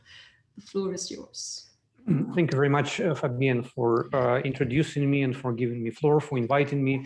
It's always nice to come back to this issue that we have discussed for years, if not decades. And let me share with you some of my ideas that stem from my interest to the most recent developments in relations between Russia and the European Union. Starting from the Joseph Borrell's visit to Moscow, which is basically considered as a failure story. Then I would say, demonstrative expulsion of several diplomats of EU member states from Russia, followed by new sanctions against Russia and the declaration by Russian Foreign Minister of Russia's readiness to disrupt or discontinue relations with the European Union. So these events, they form a kind of a chain that I think is politically very consequential, but academically, it's also an interesting object of research and study. And the question I'm trying to ask myself is how much this disruption of relations or crisis in relations between Moscow and Brussels affects countries that share border with Russia, border located countries or borderland countries. And here I find not only the importance of border as a political factor, but also some kind of ambiguities and some kind of controversies that I think need to be elucidated further. And in this sense, in fact, countries that share border with Russia, they are of particular importance, because many of them would definitely say that they possess a unique experience and expertise on Russia, on the one hand. On the other hand, these countries are the most vulnerable and the most politically sensitive to Russia's policies. And I think kind of a juxtaposition of Finland and Estonia might serve as a good illustration of this argument, and exactly something which illustrates this ambiguity as well. Finland is known as a country that a long time ago launched the Northern Dimension, and Estonia is known as a country that is consistently appealing to the EU member states and the EU in a more general sense to be more critical and more vigilant towards Russia and its foreign policy intentions. And we also know that the Finnish Foreign Minister Pekka Haavisto traveled to St. Petersburg immediately after Borrell's visit, well, I would say even in spite of the results of this visit. And in the meantime, Estonian Foreign Minister made a couple of critical points or comments concerning Borrell's trip. So we see this distinction. I think it constitutes just one part of the problem of whether the crisis in relations between Moscow and Brussels opens, let's say, a new diversity of individual member states' policies towards Russia. I think my argument here is that indeed the crisis in EU-Russia relations does create some kind of fertile ground for multiple policy initiatives, but in the meantime also for multiple asymmetries in foreign policy tactics and diplomatic style. Even if this is about style, I think this is also important. And again, the juxtaposition of Finland and Estonia seems to be quite interesting, because the roots of these, let's say, distinctions that I have briefly mentioned are structural, and many of them date back to the fall of the Soviet Union, an event that brought economic losses to Finland and the political freedom to Estonia. So definitely you see this political context as something which matters. I will just briefly develop on Estonian experiences of looking at Russia as a geographical neighbor, as a country that share a border with Russia. Well, in a general sense, Estonian policy towards Russia are very much driven by Russian official discourse that consistently accuses Baltic states hosting sizable Russian minorities of political and linguistic discrimination.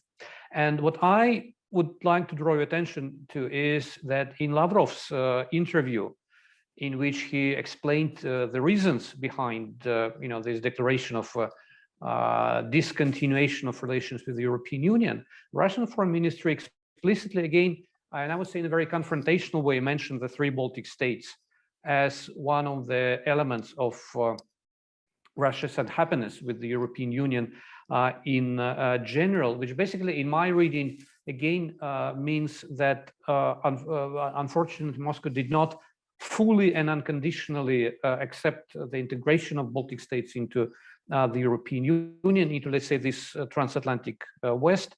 And instead, Russia tries to kind of distinguish them as a different group or a different sort of countries within the European Union.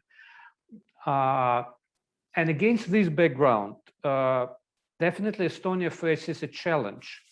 And the challenge is about finding a balance between, let's say, on the one hand, criticizing Russian foreign policy on normative issues and on other issues as well, on the one hand, and in the meantime, keeping open bilateral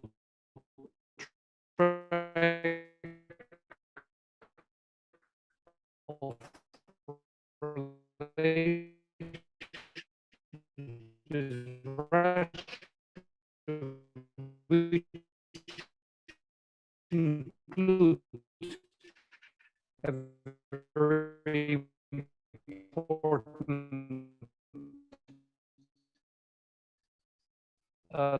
transborder, cross-border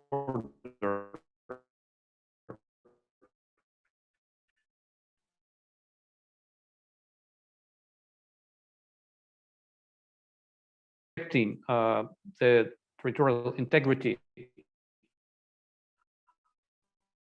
of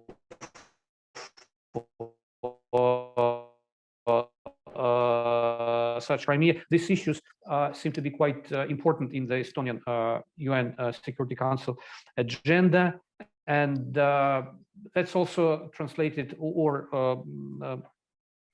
projected on, for example, a session convened by Estonia to commemorate the 75th anniversary of the Second World War in Europe, which basically also contains a quite clear reference to the Molotov-Ribbentrop Pact and the way how borders have been violated in this historical perspective. So this focusing on the concept of border seems to be quite intentional and quite well accentuated. But in the meantime, there is also, as I mentioned, the second part of the story. And the second part of the story is about multiple attempts or experiments to develop Estonia's own tracks of relations with Russia. For example, Estonian President Kersti Kaljulaid in April 2019 visited Moscow and met Putin, and even invited him to attend the Finno-Ugric Congress, the World Finno-Ugric Congress that have been rescheduled from the last year to, well, say, to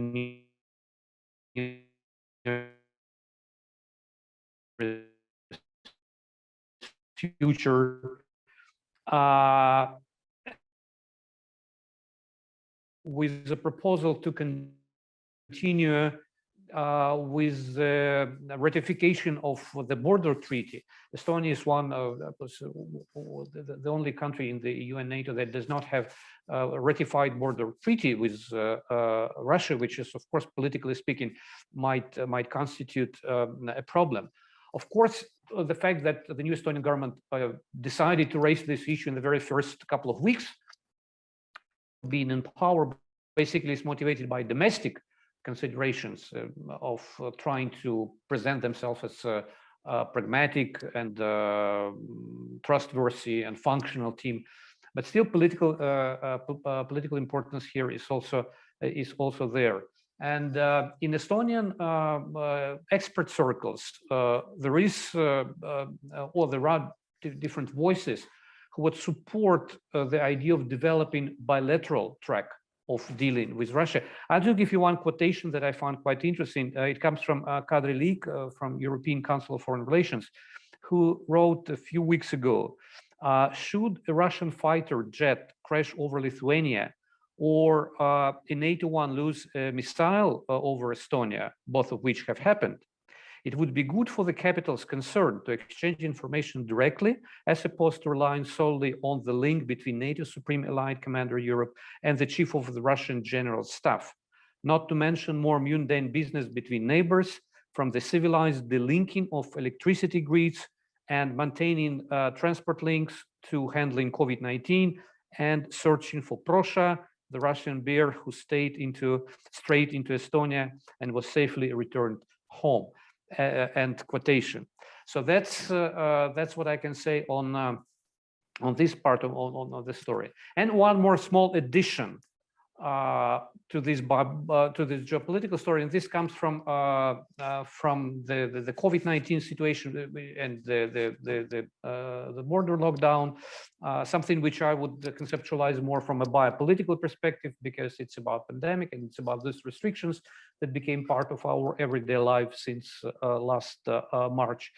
So the question I'm asking myself is how this dynamic related to the pandemic, how it relates and how much it adds to all these complexities that I have referred to earlier. As I see it, the major trend here is the adherence of borderland countries to the principles, norms, and regulations existing within the European Union, as opposed to striking individual deal with Russia. What is on the surface is that, for example, in Estonia, the issue of reopening border with Russia is a part of EU policy towards Russia. And I think in Finland, the situation looks pretty much the same. And in general speaking, the perspective of reopening the border is not that very high in the political agenda in Estonia. And both countries, including Finland, of course, they are very much in favor of a common EU approach to this matter. And another issue which I think is quite also important is none of these countries shaping borders with Russia accepted, as for example, as Hungary did, Sputnik V for vaccination. The general argument here is that it's up to EMA to professionally decide on the quality of Russian vaccine, again, as opposed to individual decisions in member states. And I think this trend is also should be taken into account when analyzing these complex interconnections of geopolitical and more recent biopolitical dynamics. Thank you.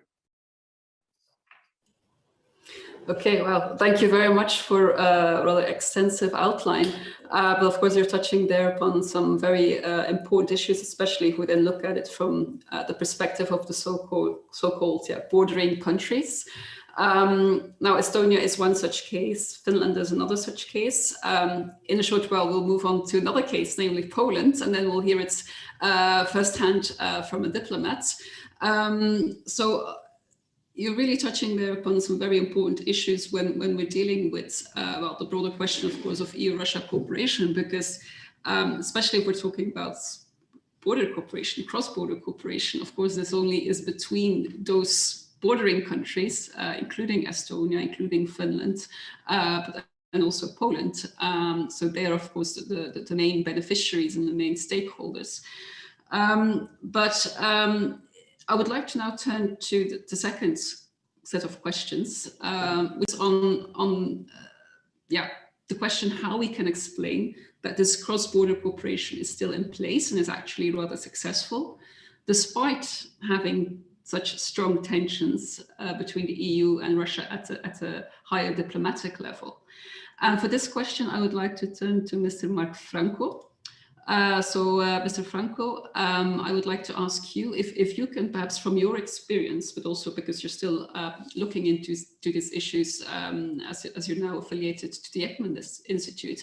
So how would you say can we explain that this cross-border cooperation is taking place and is rather successful, despite or against this background of a very conflictual and contested relation between the EU and Russia?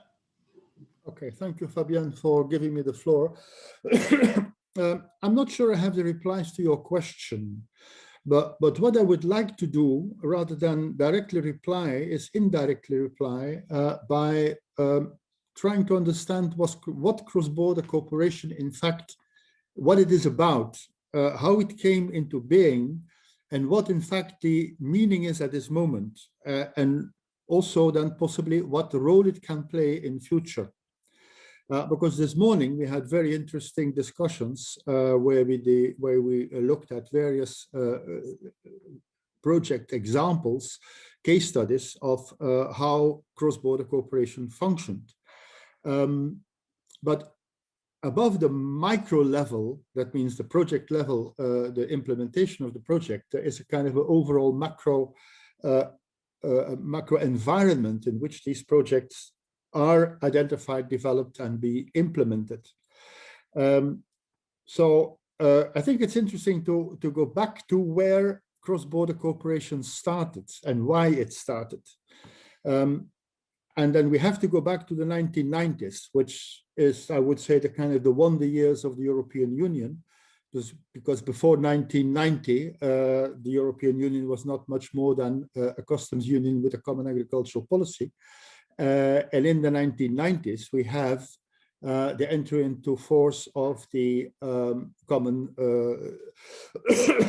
market in 93. We have the Maastricht Treaty also in 93. We have the beginning of the implementation of the Schengen agreements in 95. And what we see is that, in fact, the European Union at that moment is kind of taking away its borders. Borders are becoming irrelevant. They are becoming irrelevant for the transporting of goods, and they're becoming irrelevant also for visiting people. So we're moving a little bit in the direction of this, this ever closer union between the countries of Europe, but it is not enough to take out the borders in order to stimulate directly, let's say, cooperation across this border. This border still constitutes a kind of a break in the economic landscape. Border regions are outlying regions. They're very often forgotten by their capitals and very often a little bit less developed than the rest of the country. And it is a discontinuity also because these border regions have been cutting apart people that very often are from the same linguistic and cultural background, but that have been separated for decades, if not for centuries. And for this reason, and also, I mean, for a double reason, in fact, the European Union started looking at these projects, at these regions.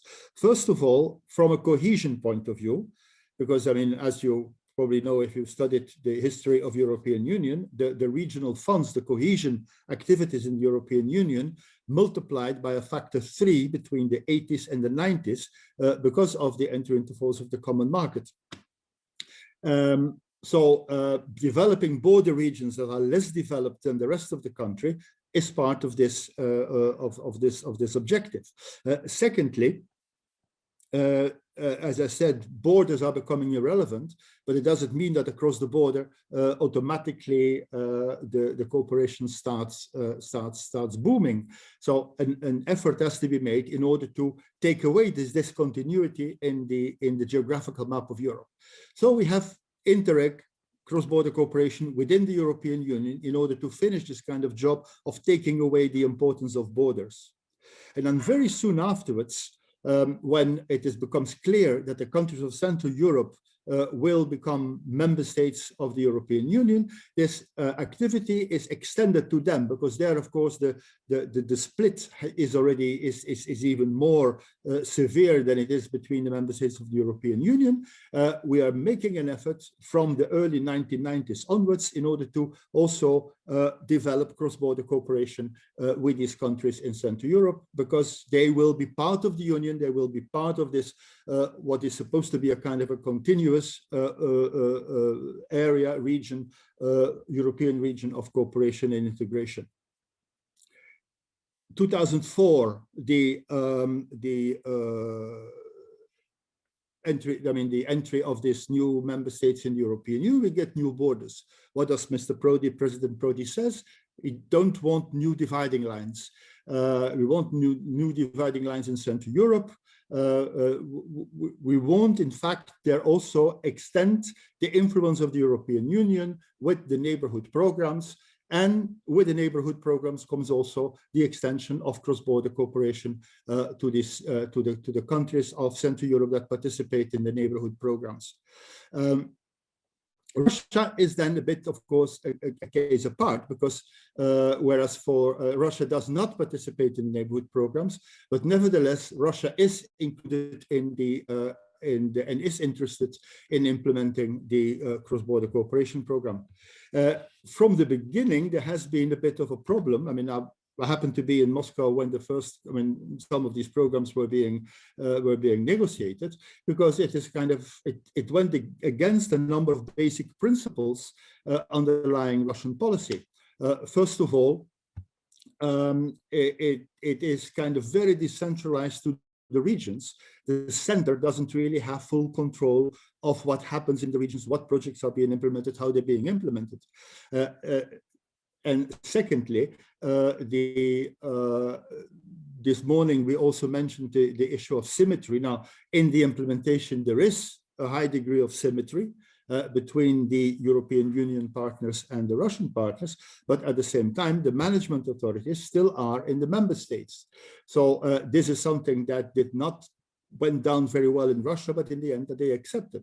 So then you see that Russia, that has been quite reluctant to engage with the European Union in the neighborhood policy, nevertheless does engage in the cross-border cooperation program, and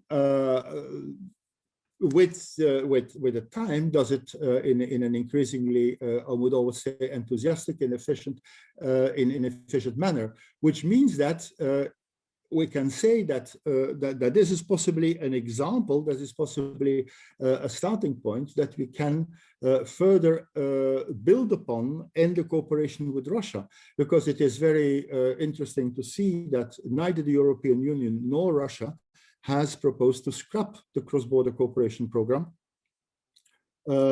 In 2014, when relations between Russia and the European Union were interrupted. And so it is interesting now to ask ourselves the question, why did neither the European Union nor Russia think about scrapping the program? That means that there was a kind of an interest on both sides in maintaining the program.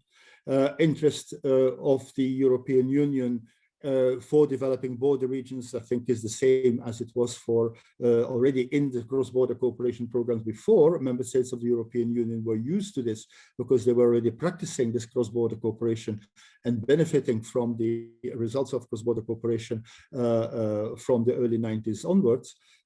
For Russia, of course, it's a little bit more complex, and I'm not sure that I have a full explanation of why Russia so enthusiastically, after a while, engaged in the programs and persisted in continuing to implement them.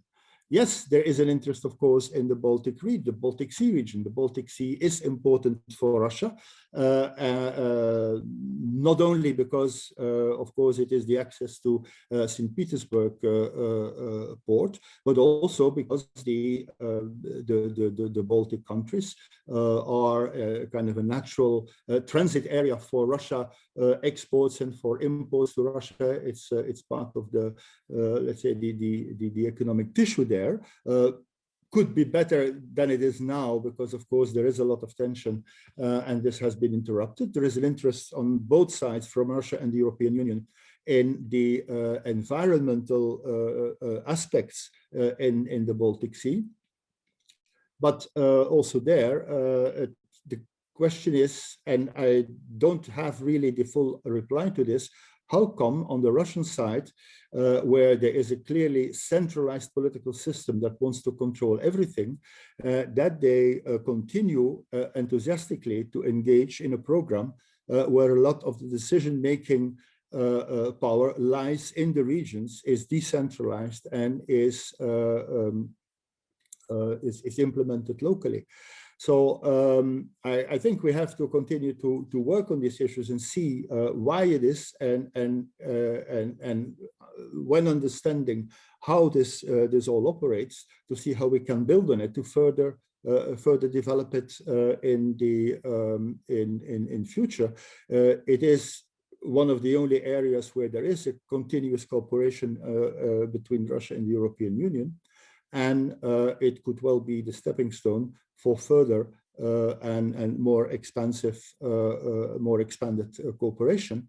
Because of course, in order to be fully effective, these cross-border cooperation projects and programs need to be inscribed, need to be supported by let's say a more broader cooperation policy between Russia and the European Union, because that is what in the end will effectively, let's say, constitute their success. Okay, thanks again for a very extensive and insightful overview, especially also going back, of course, to the, let's say, origins of the whole policy and why it came into place. Now, we will come back to some of these questions later on. And also, can it be a stepping stone for more enhanced cooperation in other fields? So this is, of course, a very important question. We will come back to that later on, but now I would first like to give the floor to our third speaker. As a representative from Poland's Ministry of Foreign Affairs, I think it would be interesting if you could briefly outline the Polish experience with cross-border cooperation with Russia, and also how Poland is perceiving this cooperation. Now, Poland is known to have a rather difficult bilateral relationship with Russia, especially then politically. Also, when it comes to the EU's relations with Russia, we know that Poland tends to uphold a critical stance, in the sense that Poland believes that EU cooperation should be constrained under the current situation. That doesn't mean that Poland doesn't want any cooperation to take place, but at least that the cooperation should be rather limited, and also that the political dialogue with the Russian government seems to be currently to little avail. Now, from this perspective, I would say it would be very interesting to hear from you. So how Poland has been experiencing cross-border cooperation with Russia, and also thinking ahead, how Poland is, or how Poland looks at the role of cross-border cooperation within the broader EU-Russia relations. So what role Poland sees for this type of cooperation at the background of a rather conflictual EU-Russia relationship. So I will open the floor, and so the floor is yours. Okay, so thank you again for giving me the floor, and I'd like to express my gratitude for the invitation for the conference. What you mentioned, I'm smiling because basically this is what I deal every day is usually the difficult matters. So Polish-Russian relations, the politics, EU-Russian relations, our history, differences on the history. So CBC remains a rare case when the positive side prevails. So our previous speakers asked some important questions, and this is also what I wanted to ask and briefly outline. It is important to understand why is that.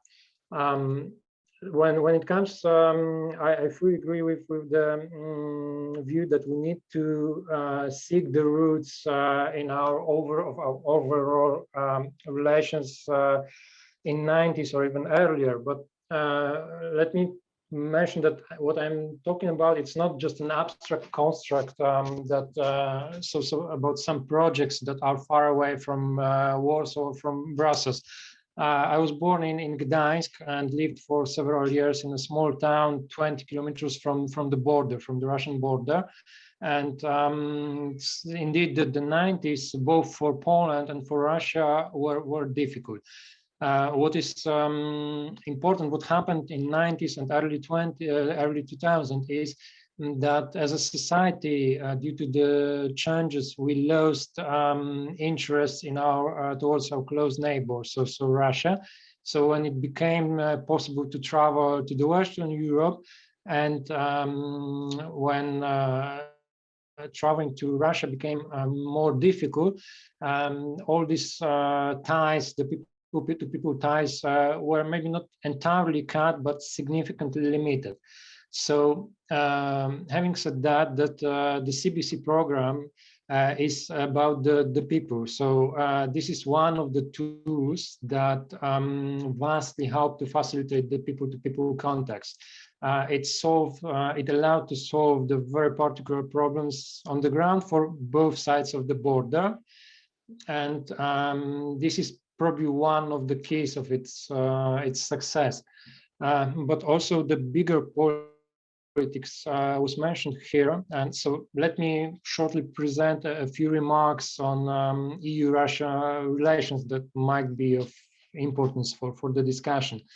What is, in my opinion, important to understand that the European Union is complicated and complex organism, and it's extremely difficult to understand from abroad. So this is also what we see when discussing particular CBC programs. Oh, by the way, I forgot to mention that I am a member of our joint programming committee and joint monitoring committee for the CBC program. So I see this discussions also from within, and this is also a unique experience.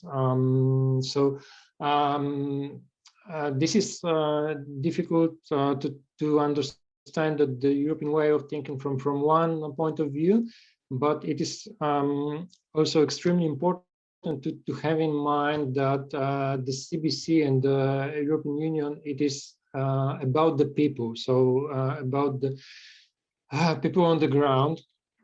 And when it comes to our policy, we have various instruments of our neighborhood policy. So one of them is the Eastern Partnership, and about the difficulties when it comes to CBC. Not everyone knows that Eastern Partnership program was also offered towards to the Russia, but unfortunately rejected.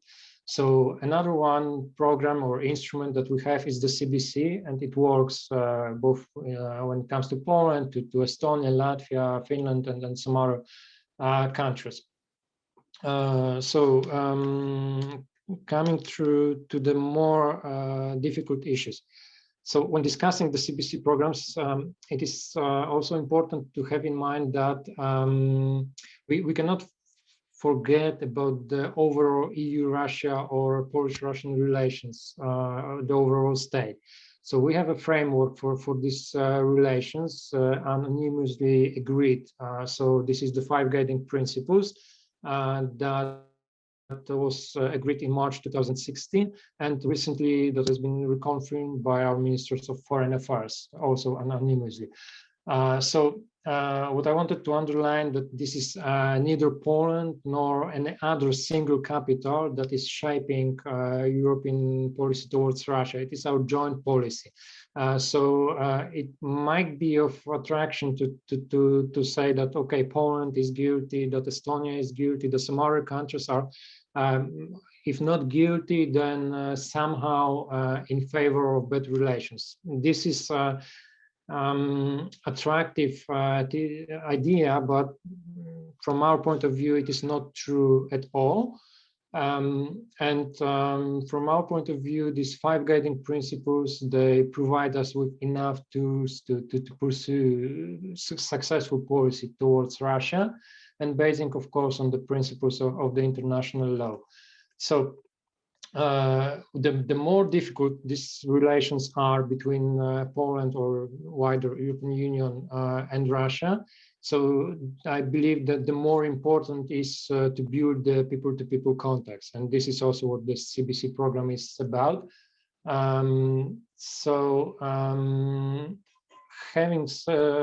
We are, of course, closely, as the European Union, as Poland, closely monitoring the situation in Russia.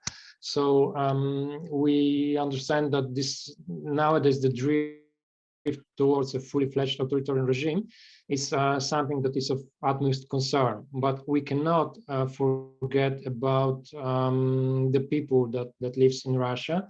So we believe that it is the Russian civil society that has common interests with Europe, and be it democracy, be it climate, but it is the Russian civil society and in general the people on the ground that we have the policy towards. Going more concrete, when we look towards specific projects within the CBC, so in our case there are 3 pillars: so environment, heritage, and accessibility. So all these programs are available also in English language at the CBC site. I can send a link later on. But when you see specific projects, they are focused on basic needs. So the construction of roads, the water purification systems, waste management systems, etc. So by solving these very problems on the ground, we can achieve multiple goals on win-win principle. So this is also important, that it is not something that European Union or Poland's profit exclusively. It is the win-win principle. And just to leave the space for the discussion, I will always be glad to answer the questions, especially when presenting Poland as the country that is against the relations with Russia. This I cannot agree with that. This is what we advocate for, is to have a constructive approach based on anonymously agreed policy. To sum up, we have the huge political difference, but between Poland and Russia. But the CBC program is one of these rare positive examples, showing how Poles and Russians can work together. So since 2007, so there's 14 years of vibrant cooperation between the regions, and the people have been established. And this is something without doubt positive. It is what I wanted to having said this EU-Russia difficulties. It is important to understand that the CBC program is also the European program. So it is not exclusively Polish-Russian program. This is a part of wider European policy. And we do see attempts to bilateralize relations. So say some countries are good, some countries are bad. With these countries, we would like to have better relations, and with this, they do not deserve so. So we wanted to underline that we have a common European framework for the Russian policy, and the CBC program is definitely one of the most positive examples. Thank you. Yes, exactly. And this is, of course, the whole the starting point of today's webinar. You know, this is the observation that we start from, the fact that we have cross-border cooperation between the EU and Russia as this rare case, a rare example of constructive engagement, that's showing that, you know, it is still possible despite all the tensions. Now, if we stay with this observation, of course, most of us here, we all want to see better relations between the EU and Russia in the near future. I mean, we don't like the fact that most of the policy frameworks are frozen. And so this is where the question arises, okay, but which lessons can we then learn from this positive case of EU-Russia cross-border cooperation for EU-Russia relations more generally, or for other fields of cooperation between the EU and Russia? Now, I can already summarize some of the things that were mentioned, especially then in well, the keynote lecture, but also in the first panel, because also there we already asked the speakers if they could think about, okay, what is it that drives the success of cross-border cooperation, and then what can we then learn from this for other fields of cooperation between the EU and Russia? And so some of the things that were highlighted, first of all, is of course, well, and this is not at all a surprise, but what is really a prerequisite is trust. So there has to be trust between the two partners. So the EU partners on the one hand and Russian partners on the other hand. So there has to be, first of all, trust. Without trust, there's not much you can do. Of course, you can work on building trust, and this is something that was also mentioned. This could be integrated within the framework, that you have activities that help to build this trust. Then very closely related to this, there's also the need for dialogue. So you really have to be able to discuss things openly. Then another prerequisite that comes out of this successful case of cross-border cooperation is that the topics covered in the cooperation have to be of mutual interest to both parties. So in the case of cross-border cooperation, also the themes that have now been identified for the next multi-annual programs, they do really fit within common interest, although I would say that they also very nicely fit the European Commission's agenda, if I may be honest. But of course, if they are about environmental issues and climate change, of course, these are also things that are of great importance to Russia, especially also at the local level. So there has to be somehow a win-win within the cooperation. Then also what seemed to be key to the success is indeed, and this was also mentioned by Mr. Franco, that of course cross-border cooperation is being implemented in a very decentralized manner, meaning that Moscow as such does not have such a great say over the process, because it's really very much all being managed and implemented at the local level. Which helps to probably explain also the success. And then, another element was that cross-border cooperation as such is quite unique in the sense that it sort of brings together the EU's cohesion policy and then the EU's external policy. That, of course, that's, let's say, a difficult one to then translate into other cases of EU-Russia cooperation. But these was, until now, I would say, the main points that came up during the previous discussion in terms of the lessons that we can draw from the positive example or the positive case of EU-Russia cross-border cooperation. But now I would like to go back to the speakers and ask them if they can think either, well, if they can confirm that, indeed there lies a lot of value in the factors that we have already discussed previously in the webinar, or whether they can see other elements that also should be taken into account. I will go back to the order of the speakers, so I will give the floor first to Professor Makarice. Thank you. Well, in a general sense, I definitely agree with what you have said, Fabien. I'm just trying to come back for a while to one of my previous studies on transborder cooperation. That was about Russia and Norway. And what we have found out is that the conflict between Russia and NATO, which Norway is definitely part, did not directly translate to the level of cross-border initiatives. And some of them even, I would say, flourished after 2014, when the crisis became the most evident. What we also found out is that most of these trans-border projects were cultural. And that's exactly what we are missing right now, because it's very hard to conduct any cultural projects during the pandemic. And I think pandemic killed a lot of possible initiatives in cultural sphere. I can judge on the basis of my experience of looking at the city of Narva, which is not only border located, but also populated mostly by Russians. And there were so many different plants that have been de facto destroyed. So we do need to take into account these constraining factors right now.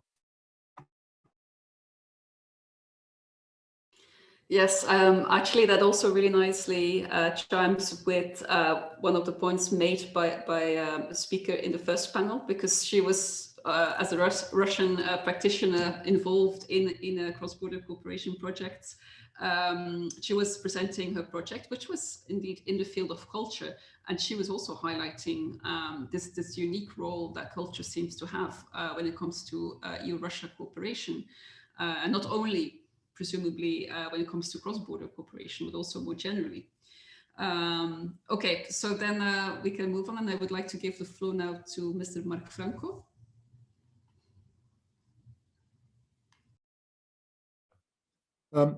Yes, Fabian, I think you have very well summarized the suggestions that were made this morning. Now the question is, how can we move from this set of proposals for, let's say, or rather elements of success, the trust, the dialogue, topics of mutual interest, decentralized management. How can we move from there to a, let's say, an improved relationship between Russia and the European Union that goes beyond? How can we use this project, this program, as a kind of a stepping stone? And of course, we have to be careful because, of course, the success of the project is just that it is based on local communities, people-to-people contact. And if we start kind of moving or influencing, trying to influence these activities for, let's say, broader macroeconomic or macro-political reasons, we might well make the whole thing less effective and ruin the effect of the cross-border cooperation. So I think what we need to do is to be very careful of how we extend, how we go from here. Now, there are two things that I could suggest, but I think they both are fairly dangerous and have to be handled with a lot of care. The first one is to better ensure a kind of a relationship between the cross-border cooperation and the wider cooperation instruments or cooperation policies that the European Union has with Russia. At this moment, there are not too many, but perhaps it is possible that based on the experience of cross-border cooperation, we kind of develop types of cooperation, types of contact between Russia and the European Union that build on this kind of lessons. You mentioned culture. Yes, why don't we kind of try to develop more fully a kind of a cultural cooperation program with Russia, and this culture in a very wide sense. It is not symphonic orchestras and cinema. It also is about, very importantly, education, and that we try to support, on the one hand, by overall policies, the cross-border cooperation efforts in culture and in education, and also on a more macro level, focus on these issues that seem to be, I mean, they have been developing, they have been continuing, even in these times of conflict. I think this is one possibility. Another possibility is that in the context of the cross-border cooperation program, we kind of develop activities that are also otherwise relevant. There is one element on which I'm thinking now, and that is fairly topical. It has been coming up over the last weeks as a problem, and I think it would be dangerous if we try to involve cross-border cooperation in this, but it might be worthwhile that we start thinking about it. I'm talking about the Arctic. I remember that when I was in Moscow, I mean, one day Javier Solana, who was then High Representative for Foreign Policy, was in Moscow for discussions with Lavrov. Afterwards, he did the debriefing for the heads of mission, the European ambassadors. And there's one thing he said that I've always remembered, and that is, if there is going to be a third world war, it will be about the Arctic. And if you see what has been happening over the last years with the militarization of the region, particularly the North Sea route, And even this week, I think it was that in the news was all kinds of mentions of military buildup of Russia, about 6 or 7 military bases, airfields, docks, and so on and so forth, and sophisticated weaponry that is being installed there. So the Arctic seems to be growing into a kind of a security problem. Now, before it is a security problem, in fact, it is in the first instance a kind of an economic opportunity. An economic opportunity because of global warming, mobility, transport, maritime routes becomes easier, and also, of course, the exploitation of minerals and energy resources in the sea become more easy. Okay, that is far away from cross-border cooperation.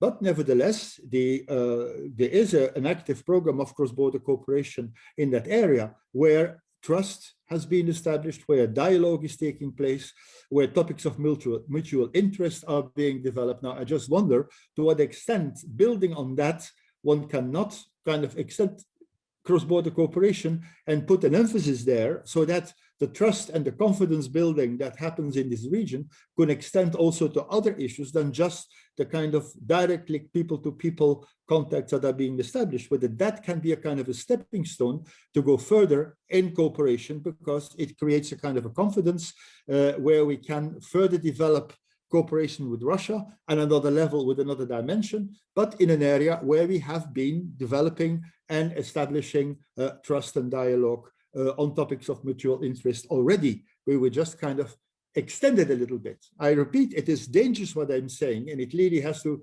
has to be done with a lot of what the Germans would call Fingerspitzengefühl, with a lot of delicate programming. But I think it is one element that one can consider. There are perhaps other ones, other elements where building on cross-border cooperation and the trust that has been established, one can gently kind of extend the area of cooperation to broader areas.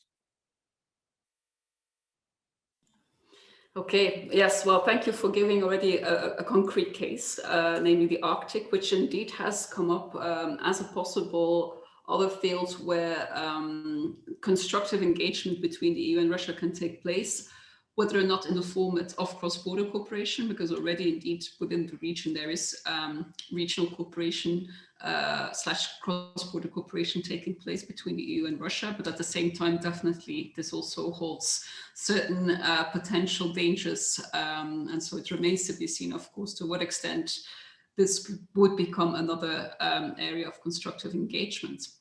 Let us now turn to the third speaker. We would also like to hear from a Polish perspective how cross-border cooperation as a successful constructive case of engagement between EU and Russia can serve as a stepping stone for cooperation in other fields. So I give you back the floor. Okay, so thank you, Fabienne. There's so many points that I'd like to start I mean, it's difficult to choose one, but what I'd like to draw your attention that I mentioned the 5 guiding principles for a reason, that the first guiding principle is, directly shows us what to do to improve the relations. So the first guiding principle is about the Minsk Agreement. So the full implementation of the Minsk Agreement by Russia is a precondition for any significant change in our relations. So I tried as much as I can to avoid the difficult political topics, because the CBC is about the people on the ground, and one of the factors that makes this program work is to avoid the big politics. So the decentralization is indeed one of the factors, and so both the EU specific and the Russia specific is different. but we could go far beyond that. So when seeking how to involve the CBC programs into the bigger politics, it might be at least tricky. But when looking how to improve the cooperation, as probably some of you know, there's a huge ongoing discussion within the European Union on how to shape the relations with Russia, and this was publicly commented on many occasions. So this is so-called stock-taking exercise, and there was it was started in March 2020. Then there was a lot of discussions, and the process is not yet finished. So the EU, what is sure that the 5 guiding principles were reconfirmed as the valid framework for the EU-Russia policy. And the first principle is, of course, about the Minsk agreement. So what I will also say that it is some kind of a trap that we are falling into when seeking on how to engage, how to improve the relations. I mean, it's not the European Union that caused the current situation. It is not the European Union that invaded and illegally annexed Crimea, for instance. It is not the European Union that conducted a cybercrime, cyber attacks that meddled into the election process, etc. I can so name it for the next 15 minutes or half an hour, but this is not our hostile actions that are the basic of the current situation. So this is a kind of trap. It is not on our side to improve the relations. What we can do is, for instance, to better communicate what is our position, to better communicate our offer towards the society. So I mentioned this bilateralization of the relations also for a reason. So for instance, there's a lot of socioeconomic analysis and opinion polls, and I will draw your attention to one of the Levada polls, so the recent Levada polls in Russia. So what has changed since 2008? So in this poll, the 29% of Russians considered Russia to be a European country. So 64% a non-European country. And 2 years ago, a year ago, actually 2019, the numbers were 37 and 55 respectively. So what is growing due to the situation in Russia, due to the communication also, and the idea of the European Union promoted outside Russia is causing that we can discuss about the Polish-Russian CBC program, but it is not, or Estonian-Russian CBC program, but we cannot forget that this is the European Union program. So that the European Union has a concrete offer towards the society. And this is something that we need to work on. So how to communicate the European involvement, the European constructive approach, and instead of seeking new fields of engagement. So we have the framework that already offers us on the fields how to engage, how to work. And the last but not least, the discussion that is going within the European Union and that is not yet finished probably will give us some answers as well to that question.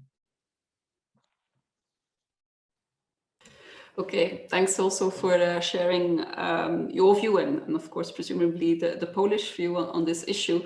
I think this also already touches upon the final question, namely, I mean, of course, it's nice to think about what we can learn from this positive example of cross-border cooperation for EU-Russia relations more generally, but of course we have to be aware that there are constraints, that there are limits to using this as a best practice for other fields of cooperation. And I think by what you have already outlined, we are already finding part of the answer to this question. so I think, if I can be a little bit frank, what is missing in the case of cross-border cooperation is the political dimension. So exactly because it is, let's say, very depoliticized, it seems that it is possible. And so when we are moving to more political aspects of cooperation, then we again seem to be stuck. And so this makes, of course, cross-border cooperation in a way also, although it is a best practice of EU-Russia cooperation, it's maybe not the best case to draw lessons from if we want to think about how we can improve cooperation, EU-Russia cooperation in more political fields of cooperation. So I would say that probably the extent to which we can see cross-border cooperation as a best practice for EU-Russia cooperation, it's only to the extent that we don't try to draw lessons for the more political fields of cooperation. At least this is what I would argue also based on listening to what Mr. Kitsik was saying. But nevertheless, I would like to go back also to Professor Makarichev and to Mr. Franco to hear what you have to say on this, because maybe you disagree with this, maybe you have a different view on this. So Professor Makarichev, the floor is yours. Well, again, in generally, I'm very positive about this idea of a kind of spillover effects of best practices and best initiatives. Well, unfortunately, we don't have that many how should I say, confirmations for this theory to be operational in, let's say, general or universal sense, which basically means that we as experts might be useful for identifying these, let's say, new areas, which might include a transborder dimension that are appearing, that are popping up right now. And one of those areas might be related to healthcare. Again, that's my another reference to COVID-19 and the pandemic, etc. Especially if Russian vaccine is produced in Europe, and if Russian vaccine would be allowed to legally be used in Europe. So I think that might create some, islands of cooperation. And another, well, let's say relatively new area is everything related to the climate change policy, including the Green Deal and the just transition policy. So it's still unclear how the Green Deal, in the long run, in short run, it depends on how we look at it, how it might affect relations with Russia. Would it lead to a kind of consolidation of border as a dividing institution, which is quite likely due to differences in environmental standards and practices in the EU and Russia? Or there is something we can do. We can think about transforming a border into, again, a space of interaction. I know that these are just open questions, but that's what I can share with you as a very preliminary ideas.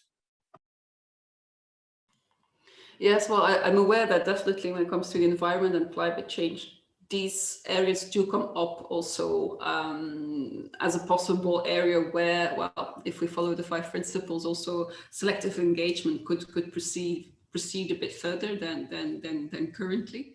So definitely, I think these are possible areas where we could draw from the successful story or success story of cross-border cooperation.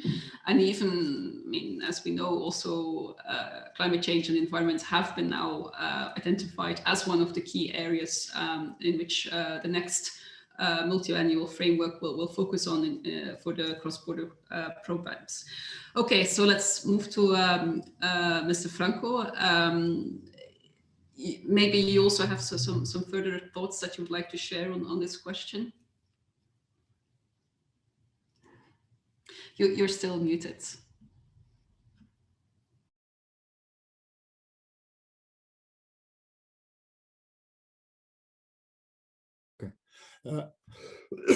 As I said before, we should kind of think how we can use the success of cross-border cooperation as a stepping stone going a little bit further in other types of projects. But I also said that this is very dangerous and we should certainly not kill the cross-border cooperation success that we have now by trying to extend it too quickly or too far into projects that have a more macroeconomic or macro-political meaning.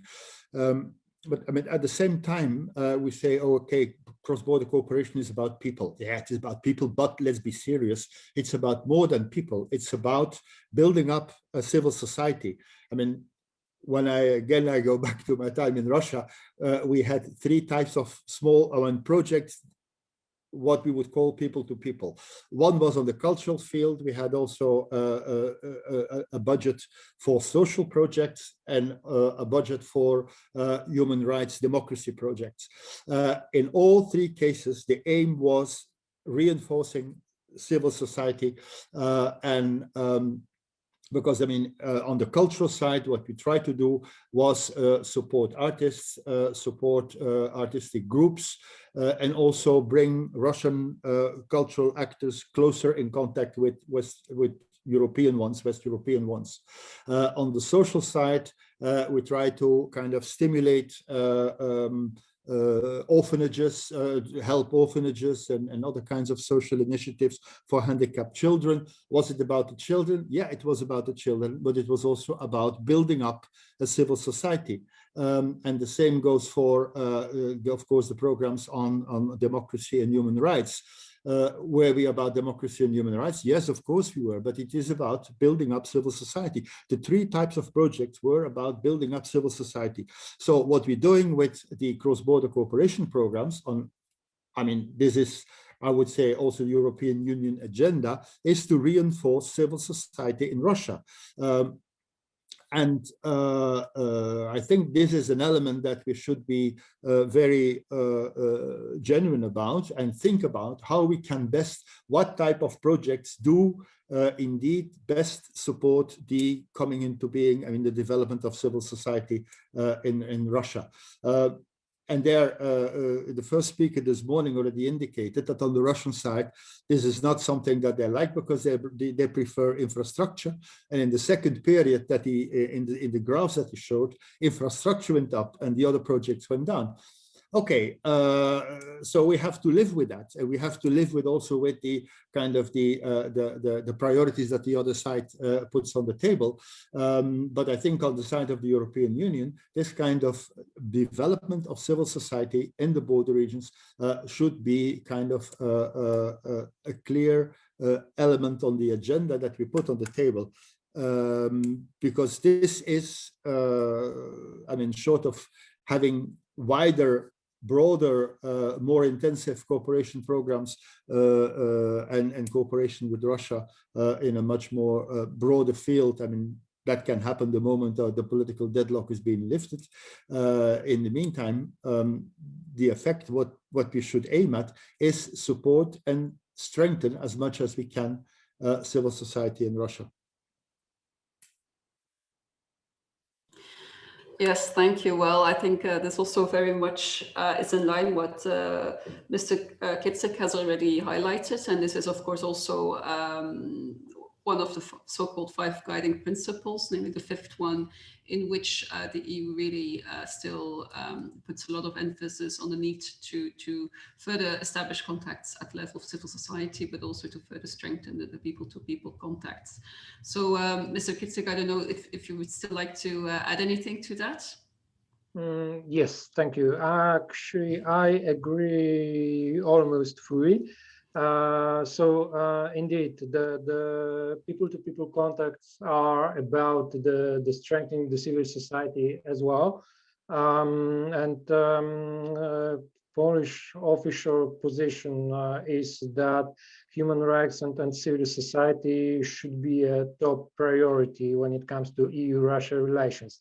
And this is something that we advocate for, but we also do a lot of things in practice. But this is not the topic of our discussion today. But what I wanted to, my reservation is that Russia has been changing a lot. So what happened in Russia in 2019, 2020, and what is happening right now, especially the December 2020 legislation. And the problem is that promoting the civil society agenda is getting more and more difficult. So the freedom of press, freedom of association is significantly limited. Naming numerous organizations and even people as foreign agents, like trying to push any kind of illegitimate actions to try to what is the situation of the civil society is deteriorating dramatically. So having this in mind, we also need to think on how to strengthen the civil society, but also how not to make the people that are working on civil society, how not to put them in danger. So this also is something that we need to have in mind, that Russia in 2004, 2010, or even 2012 or 16 was completely different country than it is now.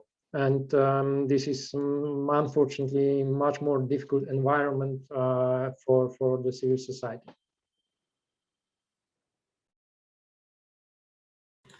Mr. Franco, you would like to respond to that?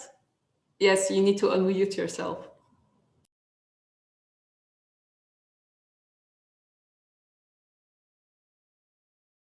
You're still muted. Okay, now it's okay? Yes. Yeah. Sometimes the effect you have, or the best effect you have, is not through the way you think you're going to have it. Let me give you an example from my experience in Russia. That in fact I discovered there on. I mean, I discovered it's something that I lived there on the spot. We had, as I said, we had 3 different kinds of projects that were, or programs that were addressing small civil society initiatives, culturally, socially, and politically. I can say that the least effective was political. You didn't really reach a lot of people. And even when we had this activities for civil society organizations dealing with Chechnya, that was a big topic at the moment, at that time, I mean, it didn't have the least effect. Of course, these people were meaning, and we supported them a lot, but on the broad public opinion in Russia, it had zilch impact. What did have an impact is the support we gave to the civil society in, for instance, on the social areas, like I give the example of orphanages. Was it through the money that we, the 100 or 200,000 euros that we gave to the orphanages? No. It was by allowing the people to network. This is what I discovered. We had a meeting of all the projects we had in the Moscow region. So in the afternoon, we had all the responsible people of the project with various orphanages and housing and institutions for handicapped and so on and so forth, making that explanations. They all sat there, they listened. So like Russians can listen very disciplined to long speeches. But then in the evening, I had a reception, and during that reception, the guy from the orphanages of the north of Moscow went to the guy of the orphanages of the south of Moscow. He said, "Bloody hell, what you're doing is very interesting, because I'm also trying it. I'm trying to put my local district authorities on the pressure to this or that, and I see that you succeeded in doing it. How did you do it?" And in fact, the networking that we allowed through this various diverse types of social support for social initiatives did not so much have an impact through the money we gave to the initiative, but by the networking that we put into place and allowed them to meet themselves, each other. And that is, I think, that perhaps something that we should also try to stimulate in the context of cross-border programs, that the operators, the actors, start more intensively talking to each other, that across the various projects, people start meeting, not just on one border, but perhaps on different borders, so that they can learn from each other, because that kind of gives them a sense of solidity. Other people are doing the same thing that I'm doing, and other people can give me kind of hints of how I can do or this better, how I can put or better work together with local authorities and things like this. And I think this is perhaps something that, I don't know to what extent that it happens, perhaps it happens now already extensively, but that is to allow civil society organizations across a wide board to come together and to network, to learn from each other's experiences, to reinforce each other, because they become aware that they're not alone in doing what they're doing, but there are other people also doing, and they can learn from each other and they can support each other. That's the kind of last remark I wanted to make.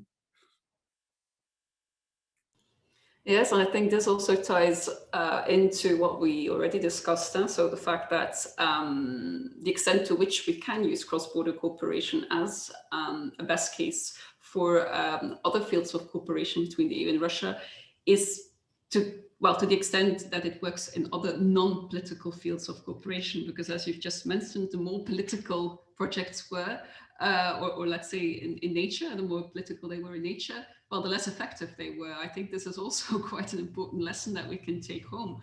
Now I see that we are starting to run out of, well, we still have about 5 minutes left, but so far we only have one question in the chat.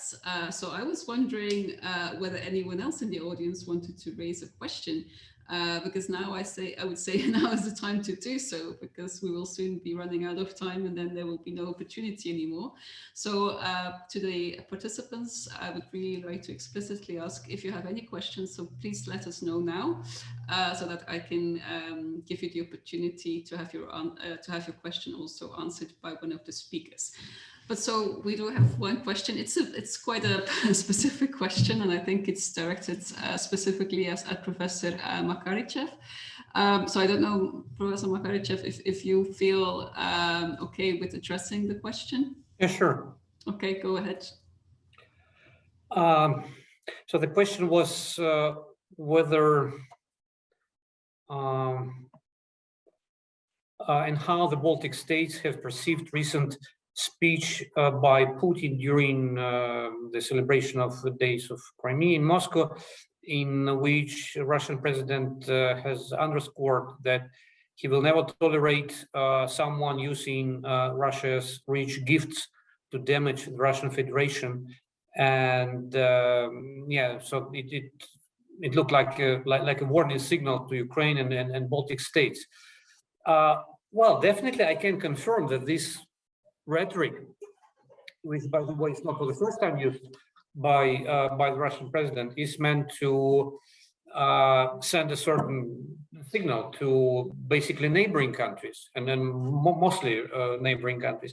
But my point here is that it's increasingly hard for Russia to point to countries like, for example, Estonia, and claim that they are whatever, anti-Russian, Russophobic, or they're trying to damage the interest of Russian Federation, etc. I think the current government, and I will be speaking for Estonian basically, is well quite rational. Again, trying to, on the one hand, not to do anything that might irritate Russia, but in the meantime, also taking a firm position when it comes to normative issues. And normative issues are tremendously important for keeping the European Union operational and functional as an alliance. So in this sense, by investing into the normative agenda, well, these countries also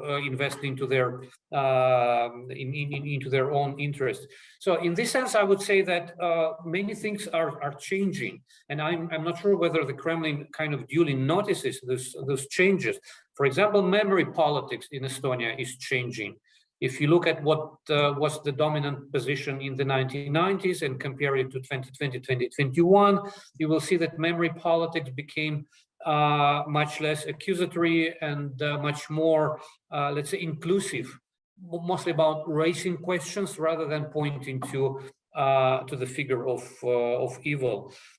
Then an interesting turn, for example, a party in Estonia who was always known as having the harshest position towards Russian minority, EKRE, now completely changed its political rhetoric, and now they are turning to Estonian Russophones and trying to play this conservative card and basically integrate them into Estonian political mainstream.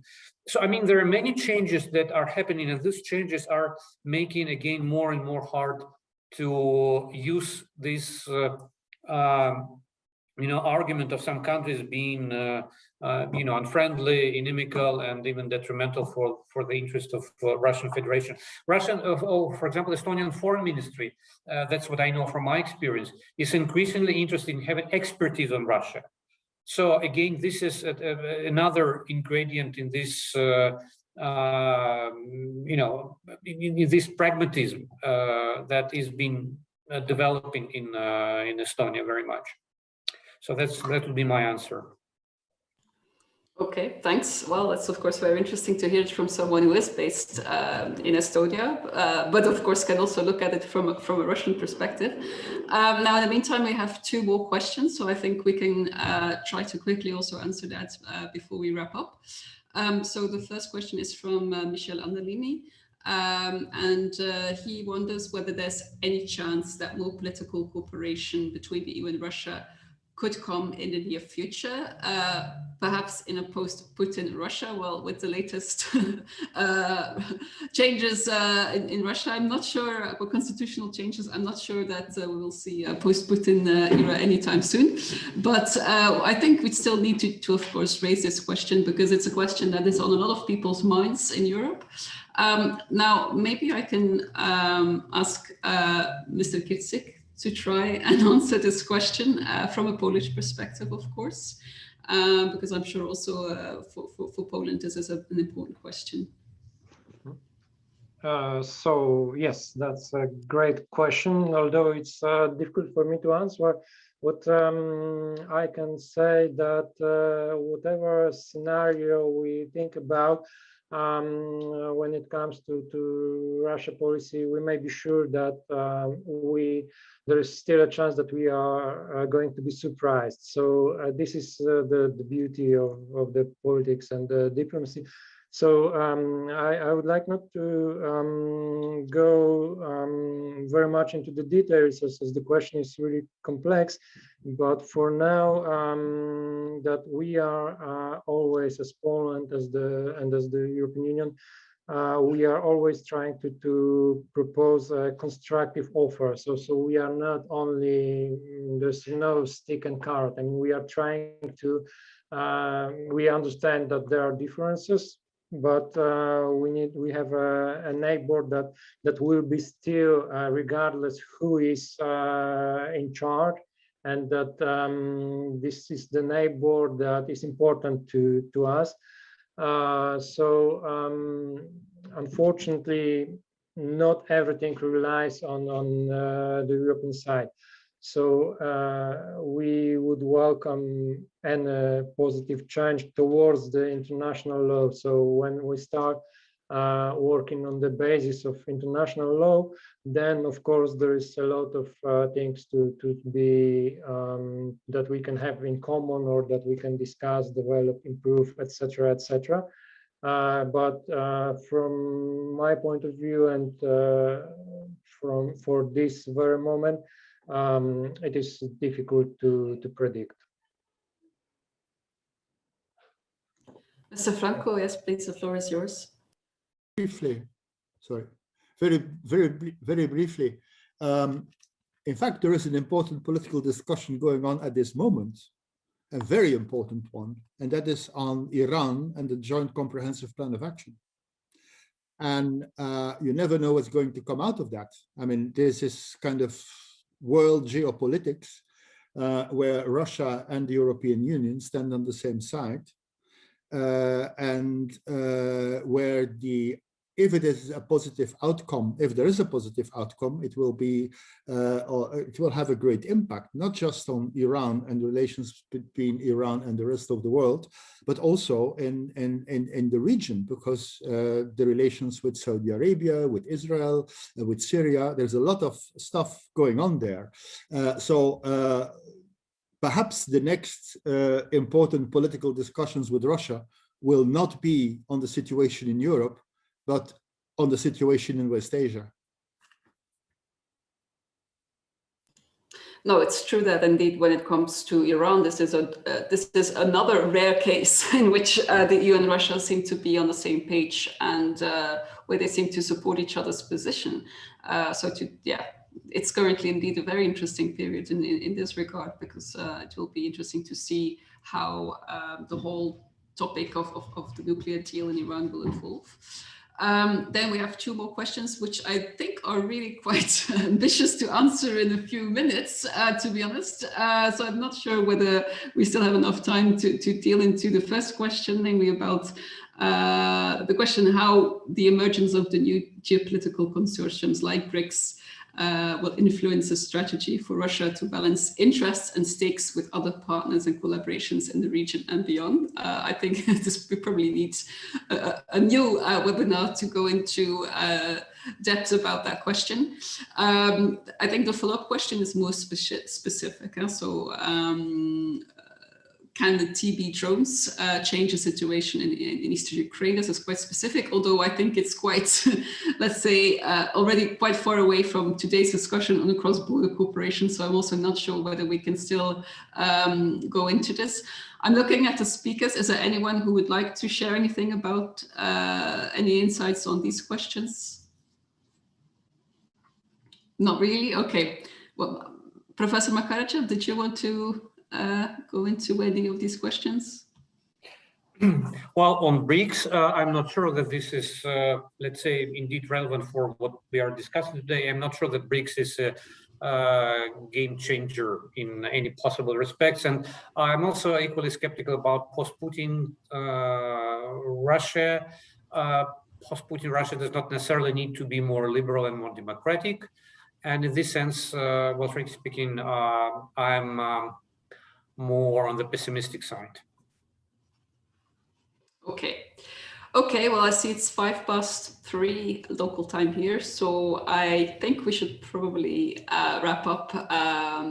It's already been a long day for all of us who were following the webinar from the morning. But I think we can be quite optimistic in saying that despite the fact that the keynote speaker didn't show up, this was quite a successful and interesting webinar. So I think we managed to really dig into all the questions that we wanted to look into. Then, of course, we